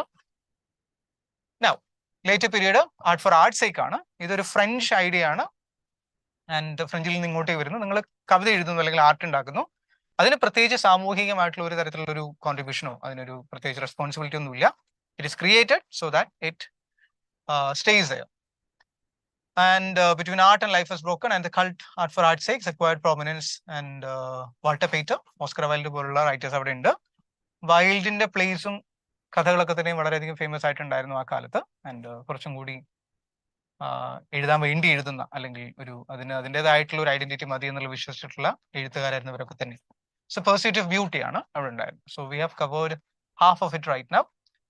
അപ്പോൾ ഇത് പറയാനുള്ള ഒരു കാര്യം എന്ന് പറയുന്നത്, അതായത് UGC നമ്മൾ നെറ്റിന്റെ ഒരു ക്രാഷ് കോഴ്സ് ലോഞ്ച് ചെയ്തിട്ടുണ്ട്. So there are 2 numbers in which you could call to join. അപ്പോൾ ക്രാഷ് കോഴ്സിൽ നമ്മൾ ഓഫർ ചെയ്യുന്ന കാര്യങ്ങൾ, ഒന്ന് ഇവിടെ നിങ്ങൾ എഡ്ഫിലിൽ വന്നു കഴിഞ്ഞാൽ നമുക്ക് കംപ്ലീറ്റ് സിലബസും റെക്കോർഡ് ക്ലാസ് ആയിട്ട് നിങ്ങൾക്ക് അവൈലബിൾ ആണ്. അതുപോലെ തന്നെ നിങ്ങൾ ആപ്പ് നിങ്ങൾ ഡൗൺലോഡ് ചെയ്തിട്ട് അതിൻ്റെ അകത്ത് കയറി കഴിഞ്ഞാൽ you can attend the mock test and all that freely. പിന്നെ ലൈവ് സെഷൻസ് ഉണ്ടാവും, just like you doing right now. Pop questions ഓരോ സെഷനും അതിൻ്റെതായിട്ടുള്ള പോപ്പ് ക്വസ്റ്റ്യൻസ് ഉണ്ട് ആൻഡ് പ്രാക്ടീസസ് നടക്കാറുണ്ട്. And you also have frequent mock test depending on the text and all. പിന്നെ നമുക്ക് ചില സമയത്ത് നമ്മൾ ചെയ്യുന്ന സമയത്ത് എന്താ പറയാ, ഇത് ഇത്രയും വളരെ വാസ്റ്റ് ആയിട്ടുള്ള ഒരു സിലബസ് ആണ്. സോ ഒറ്റയടിക്ക് നമുക്ക് എല്ലാം ഇരുന്ന് പഠിച്ചെടുത്ത് ഇത് പിന്നെ മറന്നു പോകില്ല എന്നൊന്നും പറയാൻ പറ്റില്ല. സോ ആ തരത്തിലുള്ള ഫൊഗറ്റ്ഫുൾനെസ് ഉണ്ടാകുന്ന സമയത്ത് അതിനെ ഓവർകം ചെയ്യാനായിട്ട് നമുക്ക് Q&A സെഷൻസ് ഒക്കെ തന്നെ ഇവിടെ അവൈലബിൾ ആണ്. Also exam oriented tips. ഇപ്പൊ ചില സമയത്ത് നമുക്ക് ഏതെങ്കിലും ഒരു പെർട്ടിക്കുലർ ഇയർ നമ്മൾ എടുത്തിട്ട് അതിനെങ്ങനെ കണക്ട് ചെയ്യാം, അല്ലെങ്കിൽ ഏതെങ്കിലും ഒരു പെർട്ടിക്കുലർ ഓതറിനെ എടുത്തിട്ട് ബാക്കിയുള്ള ഓതേഴ്സുമായിട്ട് അയാൾ എങ്ങനെ ബന്ധപ്പെട്ട് കിടക്കുന്നു, ഇതൊക്കെ തന്നെയും ഒരു ടിപ്സ് ആയിട്ട് നമുക്ക് ട്രീറ്റ് ചെയ്യും. ഓക്കെ, അപ്പൊ ആ തരത്തിലുള്ള ടിപ്സ് ഒക്കെ തന്നെയും ഇവിടെ നമുക്ക് അവൈലബിൾ ആണ്. Also previous year question papers പല തരത്തിലുള്ള കാറ്റഗറീസിലൂടെയാണ് നെറ്റിന്റെ എക്സാം പൊയ്ക്കൊണ്ടിരുന്നിട്ടുള്ളത്. UGC ഏറ്റെടുത്തിട്ടുണ്ട്, CBC ഏറ്റെടുത്തിട്ടുണ്ട്, now it is NTA. So the patterns would keep on changing. അപ്പൊ ആ ചേഞ്ചസ് നമുക്ക് കൃത്യമായിട്ട് എന്ത് ചെയ്യാം, ഇവിടെ അഡ്രസ്സ് ചെയ്യപ്പെടുന്നുണ്ട്. What kind of A focus should be given. ഓരോ ചേഞ്ചസ് ഉണ്ടാകുമ്പോഴും ഓരോ വർഷത്തെയും നിങ്ങൾ എങ്ങനെ ഇതിനെ ഫോക്കസ്ഡ് ആയിട്ട് പഠിക്കണം എന്നുള്ളത് we have been covering in this particular thing. So doubt clearance support ഉണ്ട് നിങ്ങൾക്ക്. അതുപോലെ തന്നെ വാട്സ്ആപ്പ് ഇതിന്റെ ഒരു UGC നെറ്റ് ഇംഗ്ലീഷിന്റെ ഒരു വാട്സ്ആപ്പ് ഗ്രൂപ്പ് ഉണ്ട്, നിങ്ങൾക്ക് അതിൻ്റെ അത് ജോയിൻ ചെയ്യാം. ജോയിൻ ചെയ്ത് കഴിഞ്ഞാൽ നിങ്ങൾക്ക് നേരത്തെ പറഞ്ഞ ഡൗട്ട് ക്ലിയറൻസ് സപ്പോർട്ട് ഒക്കെ തന്നെ അവിടെ അവൈലബിൾ ആണ്. So these are the numbers you could contact in order to address this. So coming back to this, ഇനി പോസ്റ്റ് വാർ തിയറീസിലേക്കാണ് എത്തുന്നത്. അതായത് ലോകം ഒരു 1-2 യുദ്ധങ്ങളൊക്കെ കണ്ടു. ഒരു 14-18 മുതലും 39-45 വരെയും we have seen 2 world wars. ഈ ഒരു കാലഘട്ടത്തിന്റെ ഇടയ്ക്കും ഇത് കഴിഞ്ഞതിന് ശേഷം ഒരുപാട് തിയറീസ് വന്നു. എഴുത്തിന്റെ സ്വഭാവം മാറി and people have started associating themselves with more cruder or rather serious fiction. And ഇതൊക്കെ നമ്മൾ ഇവിടെ അഡ്രസ് ചെയ്യാൻ പോകുന്നത് ആദ്യം തന്നെ ന്യൂ ക്രിറ്റിസിസം ആണ്. ഇതിന് അത്രയധികം പോസ്റ്റ് വാർ തിയറി ആണെങ്കിൽ പോലും അതിന് നേരത്തെ പറഞ്ഞിട്ടുള്ള ഒരു എഴുത്തിന്റെ സ്വഭാവമായിട്ടൊന്നും ബന്ധം വരുന്നില്ല. എങ്കിൽ പോലും ഇത് എസ്പെഷ്യലി വേൾഡ് വാർ ഫസ്റ്റ് കഴിഞ്ഞതിന് ശേഷം വന്നിട്ടുള്ള ഒരു Anglo American literary critical theory ആണ്. And most of its beginnings could be found in America. The intrinsic value of a work of art and focused attention on the individual work. അതായത് text ആണ് നിങ്ങൾക്ക് എല്ലാം. Okay, അതായത് മറ്റൊന്നും തന്നെ അവിടെ ഇല്ല. നിങ്ങൾക്ക് അവൈലബിൾ ആയിട്ടുള്ള ഒരു സംഭവം എന്ന് പറയുന്നത് ടെക്സ്റ്റ് ആണ്. ടെക്സ്റ്റ് ഓറിയന്റഡ് ആയിട്ടാണ്. ഉദാഹരണത്തിന് പറഞ്ഞു കഴിഞ്ഞാൽ നിങ്ങൾക്ക് ഏതെങ്കിലും ഒരു പെർട്ടിക്കുലർ വർക്ക് നിങ്ങൾ വായിക്കുന്ന സമയത്ത് ആ വർക്ക് എഴുതിയിട്ടുള്ള ഓതർ ജീവിച്ചിട്ടുള്ള ഒരു സാഹചര്യം നിങ്ങൾ നോക്കിക്കഴിഞ്ഞാൽ, ഇപ്പൊ ആഫ്രോ അമേരിക്കൻ ലിറ്ററേച്ചർ എടുത്ത് നോക്കിക്കഴിഞ്ഞാൽ അതില്, അല്ലെങ്കിൽ ഇപ്പോൾ ഒരു ദളിത് റൈറ്റർ എടുത്ത് നോക്കിക്കഴിഞ്ഞാൽ ഇവർ ജീവിച്ചിട്ടുള്ള ജീവിതം അവരുടെ വർക്കിന് വളരെയധികം പ്രധാനപ്പെട്ടിട്ടുള്ള ഒന്നാണ്. ഓക്കെ, അവരുടെ ജീവിതം എടുത്ത് മാറ്റിയിട്ട് നമുക്ക് ആ വർക്കിനെ അനലൈസ് ചെയ്യാൻ പറ്റില്ല. പക്ഷേ ന്യൂ ക്രിറ്റിസിസം എന്താ പറയുന്നത്, നിങ്ങൾക്ക് ടെക്സ്റ്റ് മാത്രമേ അവിടെ അവൈലബിൾ ആയിട്ടുള്ള ഒരു ഐഡിയ ഉള്ളൂ. So you have to focus on the text. So critical practice of bringing historical biography, ഇത് ഞാൻ പറഞ്ഞു. അതായത് അതിനൊരു ചരിത്രപരമായിട്ടുള്ള കാരണമോ അല്ലെങ്കിൽ ഇനിയിപ്പോൾ ജീവശാസ്ത്രപരമായിട്ടുള്ള കാരണമൊക്കെ ഉണ്ടാവാം, പക്ഷേ അത് നമ്മുടെ ബോധറേഷൻ അല്ല.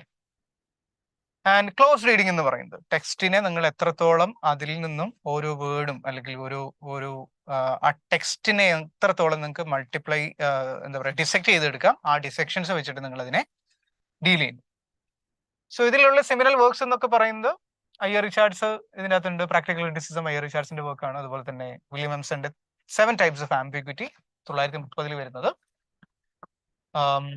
After this you have J C Ransom's. അതായത് ഇതിനൊരു ഇങ്ങനത്തെ ഒരു പേര് കൊടുക്കുന്നത്, ആക്ച്വലി ഇതിനൊരു ന്യൂ ക്രിറ്റിസിസം ഒരു പുതിയ സംഭവമാണെന്നുള്ളത്, അതായത് അതിനൊരു ടൈറ്റിൽ കൊടുക്കുന്നത് ജെസി റാൻസമിന്റെ വർക്കാണ്, ദ ന്യൂ ക്രിറ്റിസിസം എന്ന് പറയുന്ന വർക്ക്. സോ ഇതിനൊരു ലിംഗ്വിസ്റ്റിക് അപ്രോച്ച് ആണ്, ഭാഷയാണ് കൂടുതലായിട്ട് ഇതിൻ്റെ അകത്ത് നമ്മൾ ഫോക്കസ് ചെയ്യുന്ന ഒരു ഏരിയ എന്ന് വേണമെങ്കിൽ പറയാം. അതർ ഫിഗേഴ്സ് ക്ലെൻ ബ്രൂക്സ് ഉണ്ട്, and R.P. Blackmur, Robert Penn Warren. Warren ഒരു അമേരിക്കൻ ഫിക്ഷൻ റൈറ്റർ കൂടിയായിരുന്നു. And Wimsatt Beardsley and yeah. അപ്പൊ ഇതിനൊക്കെ തന്നെ ന്യൂ ക്രിറ്റിസിസം എന്ന് പറയാൻ പറ്റുമെങ്കിലും ഇതിൻ്റെ അകത്തുള്ള പലരുടെയും വർക്കുകൾ പല തരത്തിലുള്ള വർക്കുകളാണ്. So you cannot completely call off ഇതിനൊരു സമാനത ഉണ്ടെന്ന് മാത്രമാണ് കാര്യം. പക്ഷെ അതേ സമയത്ത് ഇതെല്ലാം ഒരുപോലെ ഇവര് ഒരേ ക്രിറ്റിക്സ് ആയിരുന്നു എന്നുള്ളത് നമുക്ക് ഇതിൻ്റെ അകത്ത് പറയാൻ പറ്റില്ല. Now formalism. റഷ്യൻ ഫോർമലിസം ഇതിന്റെ മറ്റൊരു അല്ലെങ്കിൽ പിന്നീട് വരുന്ന സ്ട്രക്ചറലിസത്തിന്റെ വളരെയധികം ബേസ് ഒരു ഫൗണ്ടേഷൻ ആയിട്ട് വർക്ക് ചെയ്തിട്ടുള്ള ഒന്നാണ്. ഒരു 20th സെഞ്ചുറി ക്രിട്ടിക്കൽ മെത്തേഡാണ് സെയിന്റ് പീറ്റേഴ്സ്ബർഗ് ആൻഡ് ഒപ്പോയാസ് എന്ന് പറയുന്ന society for the study of poetic language. Again ഇതിനും ലിംഗ്വിസ്റ്റിക്സുമായിട്ട് ബന്ധമുണ്ട്, അല്ലെങ്കിൽ ഭാഷ ഒരു ലിറ്റററി തിയറി എങ്ങനെ സ്ട്രക്ചർ ചെയ്യുന്നു എന്നുള്ള തരത്തിലാണ് ഇതിന്റെ ഒരു ഐഡിയ ഇവിടെ ഫങ്ഷൻ ചെയ്യുന്നത്. സോ 1914 മുതൽ ആ വർഷം തന്നെയാണ് നമ്മൾ നേരത്തെ പറഞ്ഞിട്ടുള്ള ഫസ്റ്റ് വേൾഡ് വാർ ബിഗിൻ ചെയ്യുന്നത്. സോ ഇൻ മോസ്കോ വയ the Moscow linguistic circle. Okay, അവിടെ പ്രാഗ് ലിംഗ്വിസ്റ്റിക് സർക്കിൾ പോലെ മറ്റൊരു സർക്കിളും കൂടെ അവിടെ ഉണ്ട്, നമ്മൾ ലിംഗ്വിസ്റ്റിക്സ് പറയുമ്പോൾ പറഞ്ഞിട്ടുണ്ട്. ആൻഡ് റൊമാൻ യാക്കോബ്സൺ ആൻഡ് വിക്ടർ ഷ്ക്ലോസ്കി, ഇവർ രണ്ടുമാണ് ഇതിന്റെ ഒരു ഫൗണ്ടേഴ്സ്, അല്ലെങ്കിൽ ഇതിന്റെ ഒരു ഏറ്റവും സ്പിയർ ഹെഡ്സ് എന്ന് വേണമെങ്കിൽ നമുക്ക് വിളിക്കാം. അപ്പൊ യാക്കോബ്സൺ ഒരു ലിംഗ്വിസ്റ്റ് ആയിരുന്നു, സ്ട്രക്ചറലിസ്റ്റ് ആയിരുന്നു. ആൻഡ് ഇവർ ഇതിനെ ട്രീറ്റ് ചെയ്യുന്നത് literature as A distinct and separate entity, ബാക്കി എല്ലാത്തിൽ നിന്നും മാറി നിൽക്കുന്ന ഒരു സംഭവമാണ്. അതിൻ്റെതായിട്ടുള്ള ഒരു എൻറ്റിറ്റി ഉണ്ട്, ഓക്കെ, ഒരു ഐഡന്റിറ്റി ഉണ്ടാവുന്നു. Unconnected to historical or social causes. തൊട്ട് മുമ്പ് പറഞ്ഞ ന്യൂ ക്രിറ്റിസിസമായിട്ട് ചെറിയൊരു ബന്ധം അതിനുണ്ട് കേട്ടോ. ഓക്കെ, അതായത് നമ്മൾ നേരത്തെ എന്താ പറഞ്ഞത്, ടെക്സ്റ്റ് മാത്രമാണ് എല്ലാം എന്നുള്ളതാണ്. ഇവിടെ ഹിസ്റ്റോറിക്കൽ അല്ലെങ്കിൽ സോഷ്യൽ കോസസ് ഇഫക്ട്സ് ഒന്നും ഇവിടെ ബാധകമല്ല. നിങ്ങൾ ഇതിനെ ട്രീറ്റ് ചെയ്യുന്നത് literature exist on its on. So it analyzes the literature according to devices unique to literary works and focused on the ലിറ്റററിനെസ്. ഒരു തരത്തിൽ ഒരു കവിത്വം എന്നൊക്കെ നമ്മൾ പറയുന്ന പോലെ, അല്ലെങ്കിൽ അതിൻ്റെ ഒരു സാഹിത്യ ഗുണം എന്നൊക്കെ പറയുന്നത് ഇവിടെ ഉണ്ടാവണം എന്നുള്ളതാണ് അവർ പറയുന്നത്. Words were not simply stand-ins for objects but objects themselves. വാക്കുകൾ എന്ന് പറയുന്നത് കുറെ ഐഡിയാസിനെ കുറച്ച് റിഫ്ലക്ട് ചെയ്യുന്ന ഒരു കാര്യം മാത്രമല്ല, മറിച്ച് they are objects themselves എന്നുള്ളതാണ് ഫോർമലിസത്തിന്റെ ഒരു contribution. So they advance the concept of oceanony, defamiliarization എന്ന് പറയുന്നത്, അതായത് നിങ്ങളൊരു ലിറ്ററേച്ചർ എന്ന് പറയുന്നത് estrange the reader from ordinary experience. അത് നിങ്ങൾ അതിൻ്റെ അകത്ത് നിന്ന് മാറി നിൽക്കുന്ന ഒന്നായിട്ട് ഡീഫെമിലറൈസേഷനെ, ഇത് ഷ്ക്ലോസ്കിയുടെ ഐഡിയ ആണ് ശരിക്കും defamiliarisation. And made the familiar seem new. അപ്പോൾ ഇത് ബന്ധപ്പെട്ട് കിടക്കുന്ന മറ്റൊന്ന് നമുക്ക് ഇനി ഡ്രമാറ്റിക് തിയറിയിലേക്ക് വരുന്ന സമയത്ത് നമ്മളിത് കണ്ടിട്ടുണ്ട്. ഓക്കെ, ഏലിനേഷൻ ഇഫക്റ്റ് എന്ന് പറഞ്ഞിട്ട് ബെർട്ടോൾട്ട് ബ്രെത്തിന്റെ ഒരു കോൺട്രിബ്യൂഷൻ കൂടെ അവിടെ ഉണ്ട്. ഇനി സ്ട്രക്ചറലിസം.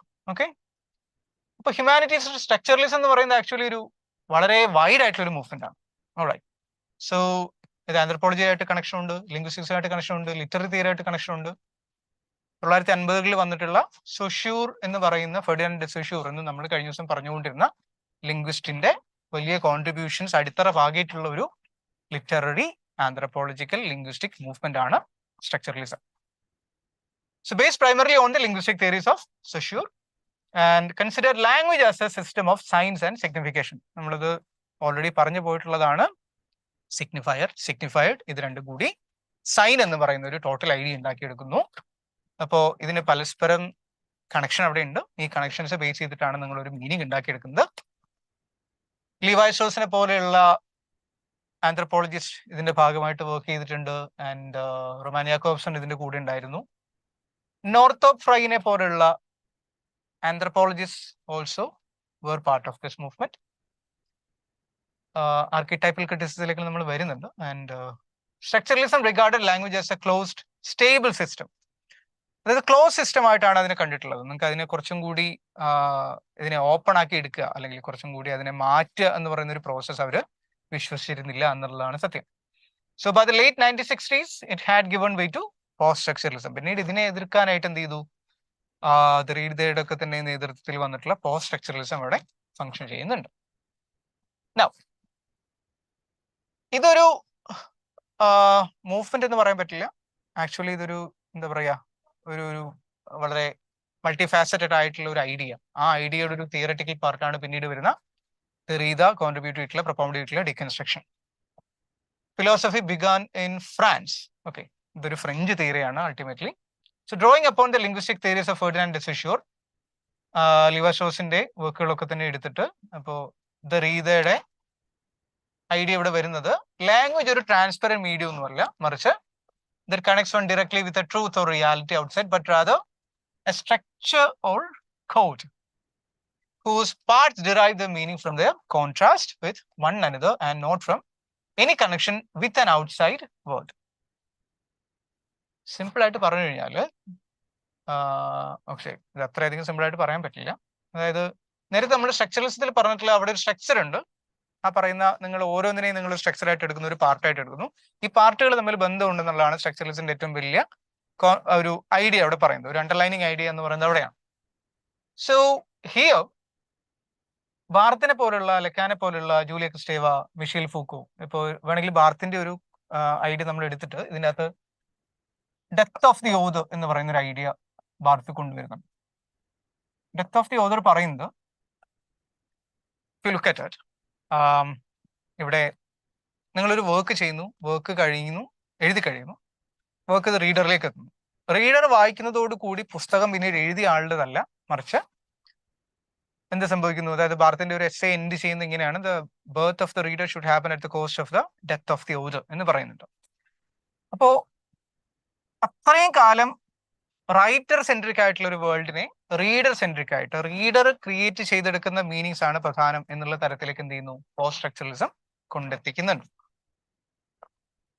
ഇനി പോസ്റ്റ് സ്ട്രക്ചറലിസത്തിന്റെ ഒരു തിയററ്റിക്കലി നിങ്ങൾ ഒരു പുസ്തകത്തെ എങ്ങനെ അനലൈസ് ചെയ്യുന്നു, അല്ലെങ്കിൽ നിങ്ങളൊരു വർക്കിനെ അല്ലെങ്കിൽ ഒരു ലിറ്റററി ഔട്ട്പുട്ടിനെ അനലൈസ് ചെയ്യുന്നത് ഡീകൺസ്ട്രക്ഷൻ വെച്ചിട്ടാണ്. ആൻഡ് ദെറീദ എന്ന് പറയുന്ന ദെറീദ എന്ന് പറയുന്ന ഫ്രഞ്ച് ഇന്റലക്ച്വൽ ഡീകൺസ്ട്രക്ഷൻ ഇദ്ദേഹമാണ് പ്രൊപ്പൗണ്ട് ചെയ്യുന്നത്. ഓഫ് ഗ്രാമറ്റിക്കോളജി പോലുള്ള വർക്കുകൾ ഇദ്ദേഹത്തിൻ്റെതായിട്ടുണ്ട്. സ്ട്രക്ചർ, സൈൻ ആൻഡ് പ്ലേ എന്ന് പറയുന്ന ഒരു എസ്സേ 1966 ജോൺ ഹോപ്കിൻസ് യൂണിവേഴ്സിറ്റിയിൽ അദ്ദേഹം നടത്തിയിട്ടുള്ളൊരു പ്രസംഗമാണ് ഡീകൺസ്ട്രക്ഷന്റെ ബേസിസ് എന്ന് വേണമെങ്കിൽ പറയും. അപ്പോ ദെറീദയുടെ ഏറ്റവും പ്രധാനപ്പെട്ട ഒരു കോൺട്രിബ്യൂഷൻ അത്ര കാലം ഉണ്ടായിട്ടുള്ള എല്ലാവിധ റിയാലിറ്റിയും അല്ലെങ്കിൽ ലാംഗ്വേജസും ഒക്കെ തന്നെ ഈ ലോഗോ സെൻട്രിക് ആണെന്നുള്ള ഐഡിയ ഉണ്ട്. അതായത് നിങ്ങൾ ഈ പറയുന്ന വേർഡ്സ് റിലേറ്റഡ് ആണ് ലോഗോസ് എന്ന് പറയുന്നത്. ഓക്കെ, മറിച്ച് ഫോണോസെൻട്രിക് എന്ന് പറയുന്ന ഒരു ഐഡിയ ഇത് പാർട്ട്ലി ആണ് എന്ന് പറയുന്നുണ്ട്. അപ്പൊ എന്താണ് ഡീകൺസ്ട്രക്ഷൻ എന്ന് നോക്കിക്കഴിഞ്ഞു കഴിഞ്ഞാൽ, മീനിങ് എന്ന് പറയുന്നത് നമ്മൾ നേരത്തെ പറഞ്ഞല്ലോ, സൈൻ എന്ന് പറയുന്ന ഒരു സാധനം നമ്മൾ എന്ത് ചെയ്യുന്നുണ്ട്? സിഗ്നിഫയറും കൂട്ടിയിട്ട് സൈൻ ഉണ്ടാക്കുന്നു എന്നുള്ളതാണ് സൊഷ്യൂറിന്റെ ഐഡിയ നമ്മൾ പറഞ്ഞിട്ടുണ്ടായിരുന്നു. അപ്പൊ ഇവിടെ മീനിങ് എന്ന് പറയുന്നത് ആട്രിബ്യൂട്ടഡ് ആണ്. ഓൾറൈറ്റ്, അതിനൊരു കൃത്യമായിട്ടുള്ള ഒരു പാറ്റേൺ എല്ലാ കാലത്തും നമുക്ക് ഫോളോ ചെയ്യാൻ പറ്റില്ല. As access through language is indeterminate because language itself is indeterminate. ഭാഷ എന്ന് പറയുന്ന ഒരു ഫൈനൈറ്റ് ആയിട്ടുള്ള ഒരു സംഭവമായിട്ട് ഇദ്ദേഹം കാണുന്നില്ല എന്നുള്ളതാണ്.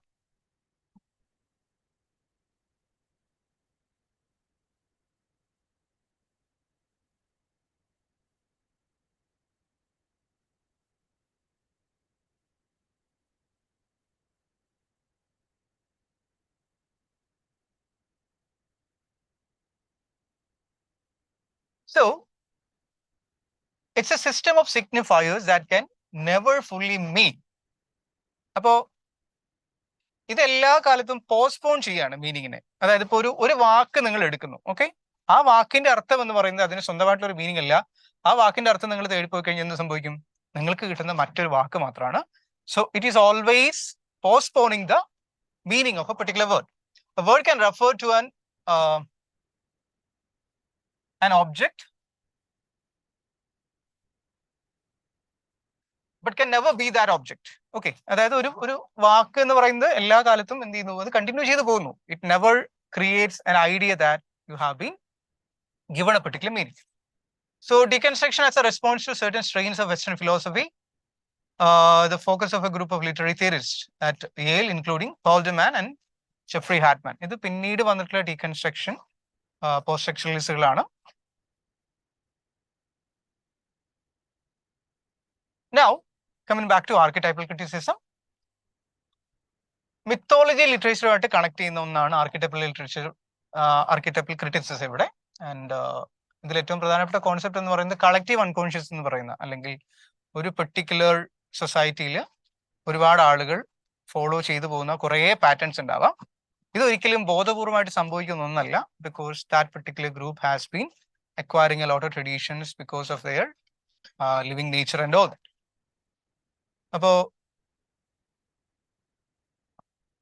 now all memories, experiences are stored in the unconscious, so they affect the actions and attitudes of the individuals.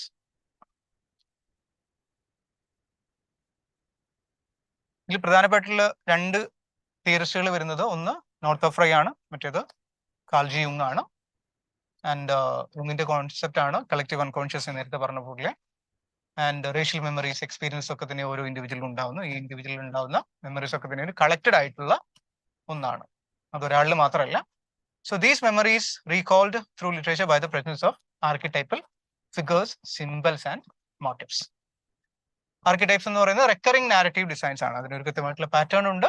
Action, character, themes, images which are found in works of literature. അപ്പോൾ ഒരു Xavier എന്ന് പറയുന്ന ഒരു concept വേണമെങ്കിൽ നമുക്ക് എടുത്തു നോക്കിക്കഴിഞ്ഞാൽ എല്ലാ തരത്തിലുള്ള ലിറ്ററേച്ചറിലും മിത്തിലും രക്ഷകനായിട്ട് വരുന്ന ഒരു മെസ്സിയ എന്ന് പറയുന്ന ഒരു ക്യാരക്ടർ ഉണ്ടാവും. ഇത് അതിന്റെ ഒരു ഭാഗമായിട്ട് കാണാം. And they are the contents of unconscious found in myths which do not have an individual author, belong to an entire culture. അപ്പോൾ ഓണം വേണമെങ്കിൽ നമുക്ക് എടുക്കാം, myth of innocence before fall and Pandora, ഇതൊക്കെ തന്നെയും പല കൾച്ചറിൽ നമുക്ക് അവൈലബിൾ ആണ്. മിത്ത് ലിറ്ററേച്ചറും തമ്മിൽ എന്താ ബന്ധം? ഇതിൽ നിന്നാണ് പലപ്പോഴും ലിറ്ററേച്ചർ ഉണ്ടായി വരുന്നത് എന്നുള്ളതാണ് അതിൻ്റെ idea. And readers also belong to the same cultural context. They are able to relate to these archetypes. നമ്മൾ അത്രയധികം കോൺഷ്യസ്ലി വർക്ക്ഔട്ട് ചെയ്യാത്ത തരത്തിലുള്ള തിയറീസ് ഇവിടെയാണ് വരുന്നത്. ആൻഡ് ഫ്രൈയെ പറ്റി ഞാൻ ഓൾറെഡി പറഞ്ഞിട്ടുണ്ട്. ഫ്രൈയുടെ ഒരു we are running out of time, so you just go through that very fast. ഫ്രൈയുടെ ലിറ്ററേച്ചർ ഇദ്ദേഹം ഒരു 4 കാറ്റഗറി ആയിട്ട് ഒരു തിരിച്ചിട്ടുണ്ട് ഇവിടെ. അതായത് 4 ലിറ്ററേച്ചർ ഉണ്ടാവുന്നതിന്റെ സ്വഭാവം 4 സീസൺസ് ആയിട്ട് എടുത്തു കഴിഞ്ഞാൽ, കോമഡിയെ സ്പ്രിങ്ങിനോട് കമ്പയർ ചെയ്യുന്നു, റൊമാൻസിനെ സമ്മറിനോട് കമ്പയർ ചെയ്യുന്നു, ട്രാജഡി ഈസ് റിലേറ്റഡ് വിത്ത് ഓട്ടം, സെറ്റയർ വിത്ത് വിന്റർ.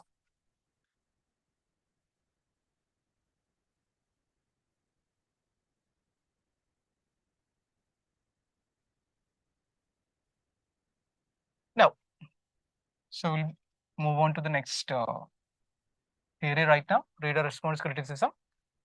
ഇത് ഒരു സ്കൂൾ ഓഫ് തിയറി ആണ്.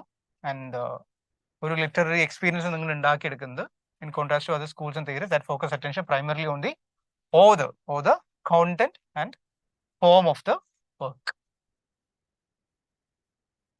അപ്പോൾ if you look at it, 1960-70കളിലൊക്കെ തന്നെയും ഈ ഒരു തിയറി ഒക്കെ ഉണ്ടായി വന്നിട്ടുണ്ടെങ്കിൽ പോലും ഇത് യുഎസിലും ജർമ്മനിലൊക്കെ തന്നെ നോർമൻ ഹോളൻഡ്, സ്റ്റാൻലി ഫിഷിനെ പോലുള്ള ക്രിറ്റിക്സ് ആണ് ഇവിടെ കൂടുതലായിട്ട് ഇതിന്റെ ഒരു റീഡേഴ്സ് റെസ്പോൺസ് ക്രിറ്റിസിസം കൊണ്ടുവന്നിട്ടുള്ളത്.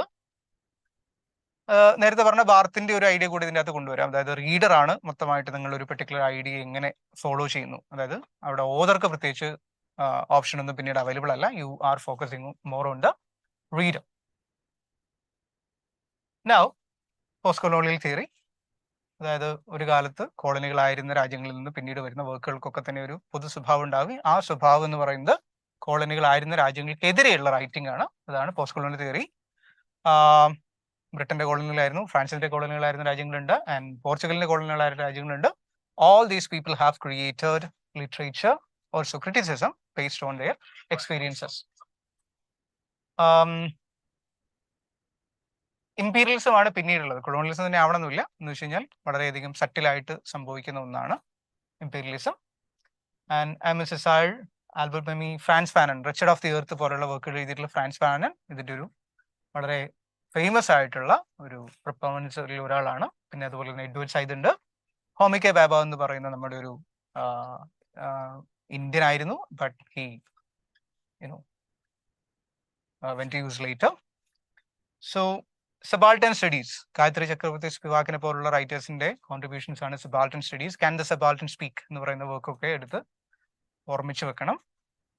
ആൻഡ് ഇതിന്റെ ഒരു ഐഡിയ എന്ന് പറയുന്നത്, നിങ്ങൾക്ക് നിങ്ങളെ കോളനൈസർ അല്ലെങ്കിൽ മാസ്റ്റർ കാണുന്ന ഒരു നാരേറ്റീവ് ഉണ്ടാവും. അതുപോലെ തന്നെ ആ മാസ്റ്ററിനോട് നിങ്ങൾ സംസാരിക്കുന്ന നമ്മൾ 3 തിയറീസ് ഇതിൻ്റെ അകത്ത് നമ്മൾ കൊണ്ടുവരുന്നുണ്ട്. ബാബയുടെ തിയറീസ്, അതായത് bundle of concepts and ideals to which the enlightenment refers are plural and capable of wide range of elaboration. അതായത് ബാബയുടെ ഒന്ന് ഹൈബ്രിഡിറ്റി ആണ്.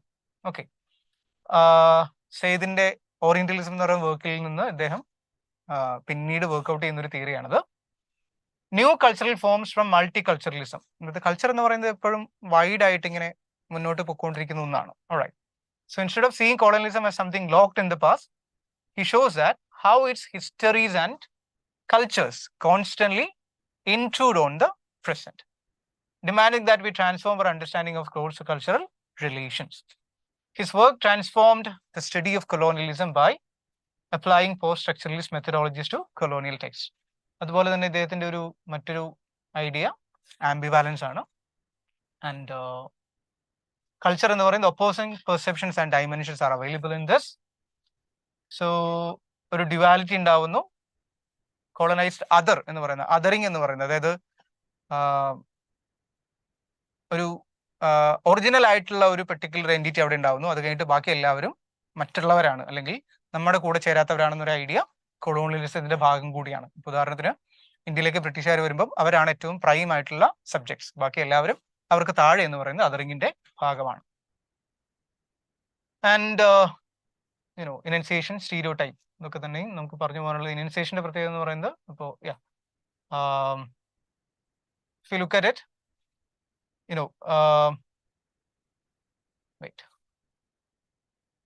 utterance or expression of culture that takes place in the third space. അതായത് culture എന്ന് പറയുന്നത് pre given ആയിട്ടുള്ള ഒന്നല്ല, it always changes.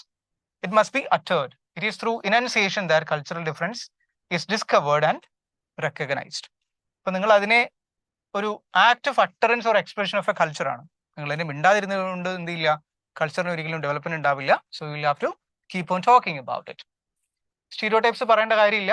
അതായത് നോളജും ഐഡന്റിഫിക്കേഷനും സംതിങ് ദാറ്റ് ഈസ് റിപ്പീറ്റഡ്, അതിനെ ടിപ്പിഫൈ ചെയ്യുക, അല്ലെങ്കിൽ കൃത്യമായിട്ടൊരു സ്റ്റീരിയോടൈപ്പിൽ മാത്രമായിട്ട് ആളുകൾ കാണുക എന്ന് പറയുന്നതും കോളനൈസേഷന്റെയും ഒരു ഭാഗമാണ്. ആൻഡ് നൗ മിമിക്രി എന്ന് പറയുന്നത് metonymy of presence. when members of a colonized society imitate and take on the culture of the colonizers. ബ്രിട്ടീഷുകാർ ഇവിടുന്ന് പോയി, പക്ഷെ അത് കഴിഞ്ഞിട്ട് എന്ത് സംഭവിച്ചു, അവരുടെ അതേ തരത്തിലുള്ള പെരുമാറ്റ രീതികൾ ഇവിടെ ബാക്കിയായിട്ടുള്ള ആളുകൾ ഫോളോ ചെയ്യുന്നതിനെ വേണമെങ്കിൽ നമുക്ക് മിമിക്രി എന്ന് വിളിക്കാം. ആൻഡ് ഇനി മാർക്സിസ്റ്റ് ലിറ്റററി തിയറിയിലേക്ക് വരുമ്പോൾ ഇതിന് പ്രധാനമായിട്ടും മാർക്സിന്റെ എംഗൽസിന്റെയും വർക്കിന്റെ ബേസ് ചെയ്തിട്ടാണ് ഈ തിയറി ഉണ്ടാവുന്നത്. അതിന്റെ പ്രധാനപ്പെട്ട ഐഡിയോളജിയാണ്, അതായത് നിങ്ങളൊരു സൊസൈറ്റിയിൽ beliefs and ways of thinking through which human beings perceive എന്നാണ് പറഞ്ഞിട്ടുള്ളത്. അതായത് നിങ്ങൾക്കൊരു എക്സിസ്റ്റിംഗ് ആയിട്ടുള്ള ഒരു ഐഡിയോളജി നിങ്ങൾ ഉണ്ടാക്കിയെടുക്കുന്നത് നിങ്ങൾ ലോകത്തെ നോക്കി കാണുന്ന രീതിക്ക് അനുസരിച്ചാണ്. അത് നിങ്ങളുടെ പൊളിറ്റിക്സിനെ ഡിഫൈൻ ചെയ്യാം. പ്രധാനപ്പെട്ട മാർക്സിസ്റ്റ് ത്രീഗിൾട്ടൺ അവിടെ ഉണ്ട്, ജോർജ് ലൂക്കാസ് അവിടെ ഉണ്ട്. അപ്പോൾ ബേസും സൂപ്പർ സ്ട്രക്ചർ എന്ന് പറയുന്ന ബേസിക്സ് ആണ് മാർക്സിസ്റ്റ് ലിറ്റററി തിയറിയുടെ ഏറ്റവും പ്രധാനപ്പെട്ട ഐഡിയ. അപ്പൊ ബേസ് എന്ന് പറയുന്നത് ഹോൾ പ്രൊഡക്റ്റീവ് റിലേഷൻഷിപ്പ് ആണ്. സമൂഹത്തിലുള്ള എല്ലാവിധ തരത്തിലുള്ള സാമ്പത്തികവും അല്ലാതെ ഒക്കെ ആയിട്ടുള്ള തരത്തിലുള്ള റിലേഷൻഷിപ്പിനെ നമുക്ക് ബേസ് എന്ന് വിളിക്കാം. സൂപ്പർ സ്ട്രക്ചർ എന്ന് പറയുന്നത് ഇപ്പോൾ ആർട്ട് ഉണ്ടാവുന്നുണ്ടെങ്കിൽ അത് സൂപ്പർ സ്ട്രക്ചർ ആണ്. ബേസ് ഉള്ളത് കൊണ്ടാണ് എന്ത് ചെയ്യുന്നത്, ആർട്ട് ഉണ്ടാവുന്നത്. നൗ ഹെജിമണി, അന്റോണിയോ ഗ്രാംഷി എന്ന് പറയുന്ന ഇറ്റാലിയൻ കമ്മ്യൂണിസ്റ്റിന്റെ ഒരു വളരെ വലിയ കോൺട്രിബ്യൂഷൻ ആണ്. ആൻഡ് പ്രസന്റ് നോട്ട്സിലാണ് അദ്ദേഹം ഇതിനെപ്പറ്റി പറയുന്നത്.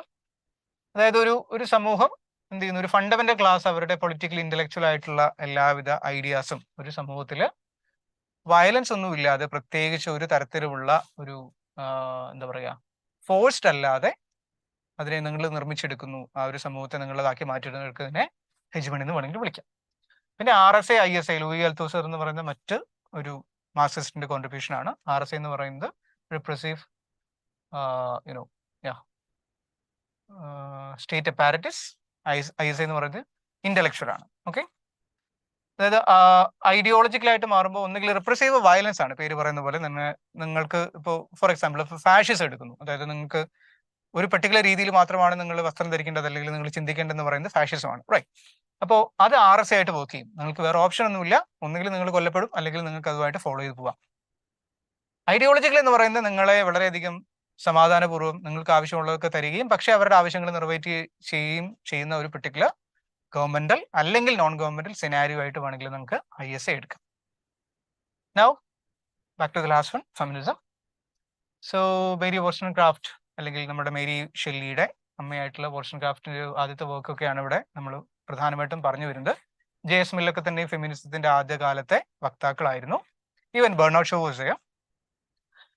ഫെമിനിസത്തിന്റെ പ്രധാനമായിട്ട് നമ്മൾ പറയുന്ന 3 വേവാണ്. പക്ഷേ പിന്നീട് 20th സെഞ്ചുറി കഴിഞ്ഞതിന് ശേഷം 21st സെഞ്ചുറി ഏകദേശം നമ്മൾ സൈബർ ഫെമിനിസം ഒക്കെ 4th വേവിന്റെ കൂടെ ഉപയോഗിക്കാറുണ്ട്. ഫസ്റ്റ് വേവില് സിമോൺ ഡി ബൂവറുടെ സെക്കൻഡ് സെക്സ് എന്ന് പറയുന്ന വർക്കിൽ നിന്നും ഇൻസ്പയർഡ് ആയിട്ടുള്ള ഒന്നാണ് ഫസ്റ്റ് വേവ് എന്ന് പറയുന്നത്. കുറച്ചും കൂടി ഒരു എന്താ പറയാ, ഒരു ഐഡന്റിറ്റി സ്ത്രീകൾ സ്വയം അക്വയർ ചെയ്തെടുക്കുന്ന ഒരു അവസ്ഥയിലേക്ക് ഇവിടെ കാര്യങ്ങൾ എത്തുന്നു. സെക്കൻഡ് വേവ് 1960s ഒരു തരം സെക്ഷൽ റെവല്യൂഷൻ ഉണ്ടാവുന്നു. ബോഡി എന്ന് പറയുന്നത് സ്വന്തമാണ് and no other gender has any right to dominate them basis on the their bodies എന്ന് പറയുന്ന ഐഡിയ സെക്കൻഡ് വേവിൽ എത്തുന്നുണ്ട്. So their right over the bodies they started asserting. Third വേവില് കിംബർലി ക്രെൻഷോയുടെ ഇൻസ്പിറേഷനിലൂടെയാണ് എന്ത് ചെയ്യുന്നത്, ജെൻഡർ എന്ന് പറയുന്ന സോഷ്യലി കൺസ്ട്രക്ട് ചെയ്യുന്ന ഒന്നാണെന്ന് പറയുന്ന ഒരു ഐഡിയ കുറച്ചും കൂടി ഇവിടേക്ക് വരുമ്പോഴേക്കും ഉറപ്പ് വരുന്നുണ്ട്. And the fourth wave, as I told you, early 21st century cyber feminism ഒക്കെ ഇതിന്റെ ഭാഗമാണ്. കുറച്ചും കൂടി നിങ്ങളുടെ ഒരു ജെൻഡർ ഫ്ലൂയിഡിറ്റി ഒക്കെ ഇതുമായിട്ട് ബന്ധപ്പെട്ടതാണ്. പേർ തിയറി ഒക്കെ ആയിട്ട് ഇതിനെ അസോസിയേറ്റ് ചെയ്യാം. എലൻ ഷൊവാൾട്ടർ, വിർജീനിയ വോൾഫ്, എയ്ലിൻ സിക്സു പോലെയുള്ള വളരെ ഫേമസ് ആയിട്ടുള്ള ഫെമിനിസ്റ്റുകളാണ് ഈ ഒരു മൂവ്മെന്റിനെ കുറച്ചും കൂടി എന്ത് ചെയ്തിട്ടുള്ളത്, സൊസൈറ്റിയിലേക്ക് കൊണ്ടുവന്നിട്ടുള്ളത്. ടുവേർഡ്സ് എ ഫെമിനിസ്റ്റ് പോളിറ്റിക്സ് ഒക്കെ ഇതിന് ഷൊവാൾട്ടറുടെ വർക്കാണ്. വിർജീനിയ വോൾഫിന്റെ റൂം ഓഫ് ഫണ്ട്സ് ഒക്കെ നമ്മൾ പഠിച്ചിട്ടുള്ളതാണ്. And Helene Cixous, laugh of the Medusa പോലുള്ള വർക്കുകളുണ്ട്.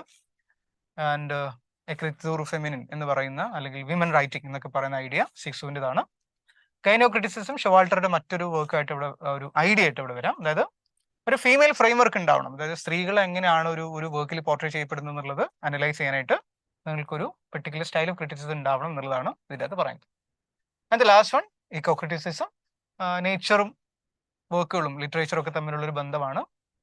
ആൻഡ് ഗൈ കാലണ്ടറുടെ ഗ്ലോബൽ ഇക്കോളജിക്കൽ ക്രൈസിസ് എന്ന് പറയുന്ന ഐഡിയ അദ്ദേഹമാണ് ആദ്യമായിട്ട് പ്രൊപ്പൗണ്ട് ചെയ്യുന്നത്. അതിനുശേഷം പലതരത്തിൽ നേച്ചറിന് ഒരുപാട് ചേഞ്ചസ് ഉണ്ടാകുന്നു. അതുമായിട്ട് സാഹിത്യത്തിനുള്ള ബന്ധം, എൻവയോൺമെന്റിലുള്ള ബന്ധം, സാഹിത്യത്തിൽ നിങ്ങൾ എൻവയോൺമെന്റിനെ ട്രീറ്റ് ചെയ്യുന്നതിന്റെ ബന്ധം, ഇതൊക്കെ തന്നെയുമാണ് ഇക്കോ ക്രിറ്റിസിസം ചെയ്തുകൊണ്ടിരിക്കുന്നത്. സോ റേച്ചൽ കേഴ്സൺ എന്ന് പറയുന്ന റൈറ്ററുടെ സൈലന്റ് സ്പ്രിംഗ് എന്ന് പറയുന്ന പിന്നീട് ഇൻഡസ്ട്രിയലൈസേഷൻ ഒക്കെ വന്നതിന് ശേഷം ലോകത്തിനുണ്ടായിട്ടുള്ള മാറ്റങ്ങളും പെസ്റ്റിസൈഡ്സും ഇത്തരത്തിലുള്ള ഫെർട്ടിലൈസേഷൻ ഒക്കെ കൊണ്ട് ഉണ്ടായിട്ടുള്ള ചേഞ്ചസ് ഒക്കെ അഡ്രസ് ചെയ്യുന്ന ഒന്നാണ് ഇവിടെ. ആൻഡ് ഇക്കോ ക്രിറ്റിസം എന്ന് പറയുന്ന ടേം കോയിൻ ചെയ്യുന്നത് വില്യം റൂക്കേർട്ട് ആണ്. Literature and ecology and experiment in eco criticism എന്ന് പറയുന്ന വർക്കിൽ. So that's about today's webinar and I hope you had eligible session. നമുക്ക് വളരെ വലിയൊരു പോർഷൻ ആണെന്നുള്ളത് നമുക്കറിയാം. ഇത് ഓടിച്ചു തീർക്കുക എന്ന് പറയുന്നത് ഇറ്റ്സ് നോട്ട് റിയലി പോസിബിൾ അല്ല എന്ന് പറയുന്നില്ല. പക്ഷേ at the same time it takes such a huge effort in order to cut down all of these. നമുക്ക് ഇതെല്ലാം പറഞ്ഞു പോകാൻ പറ്റില്ല.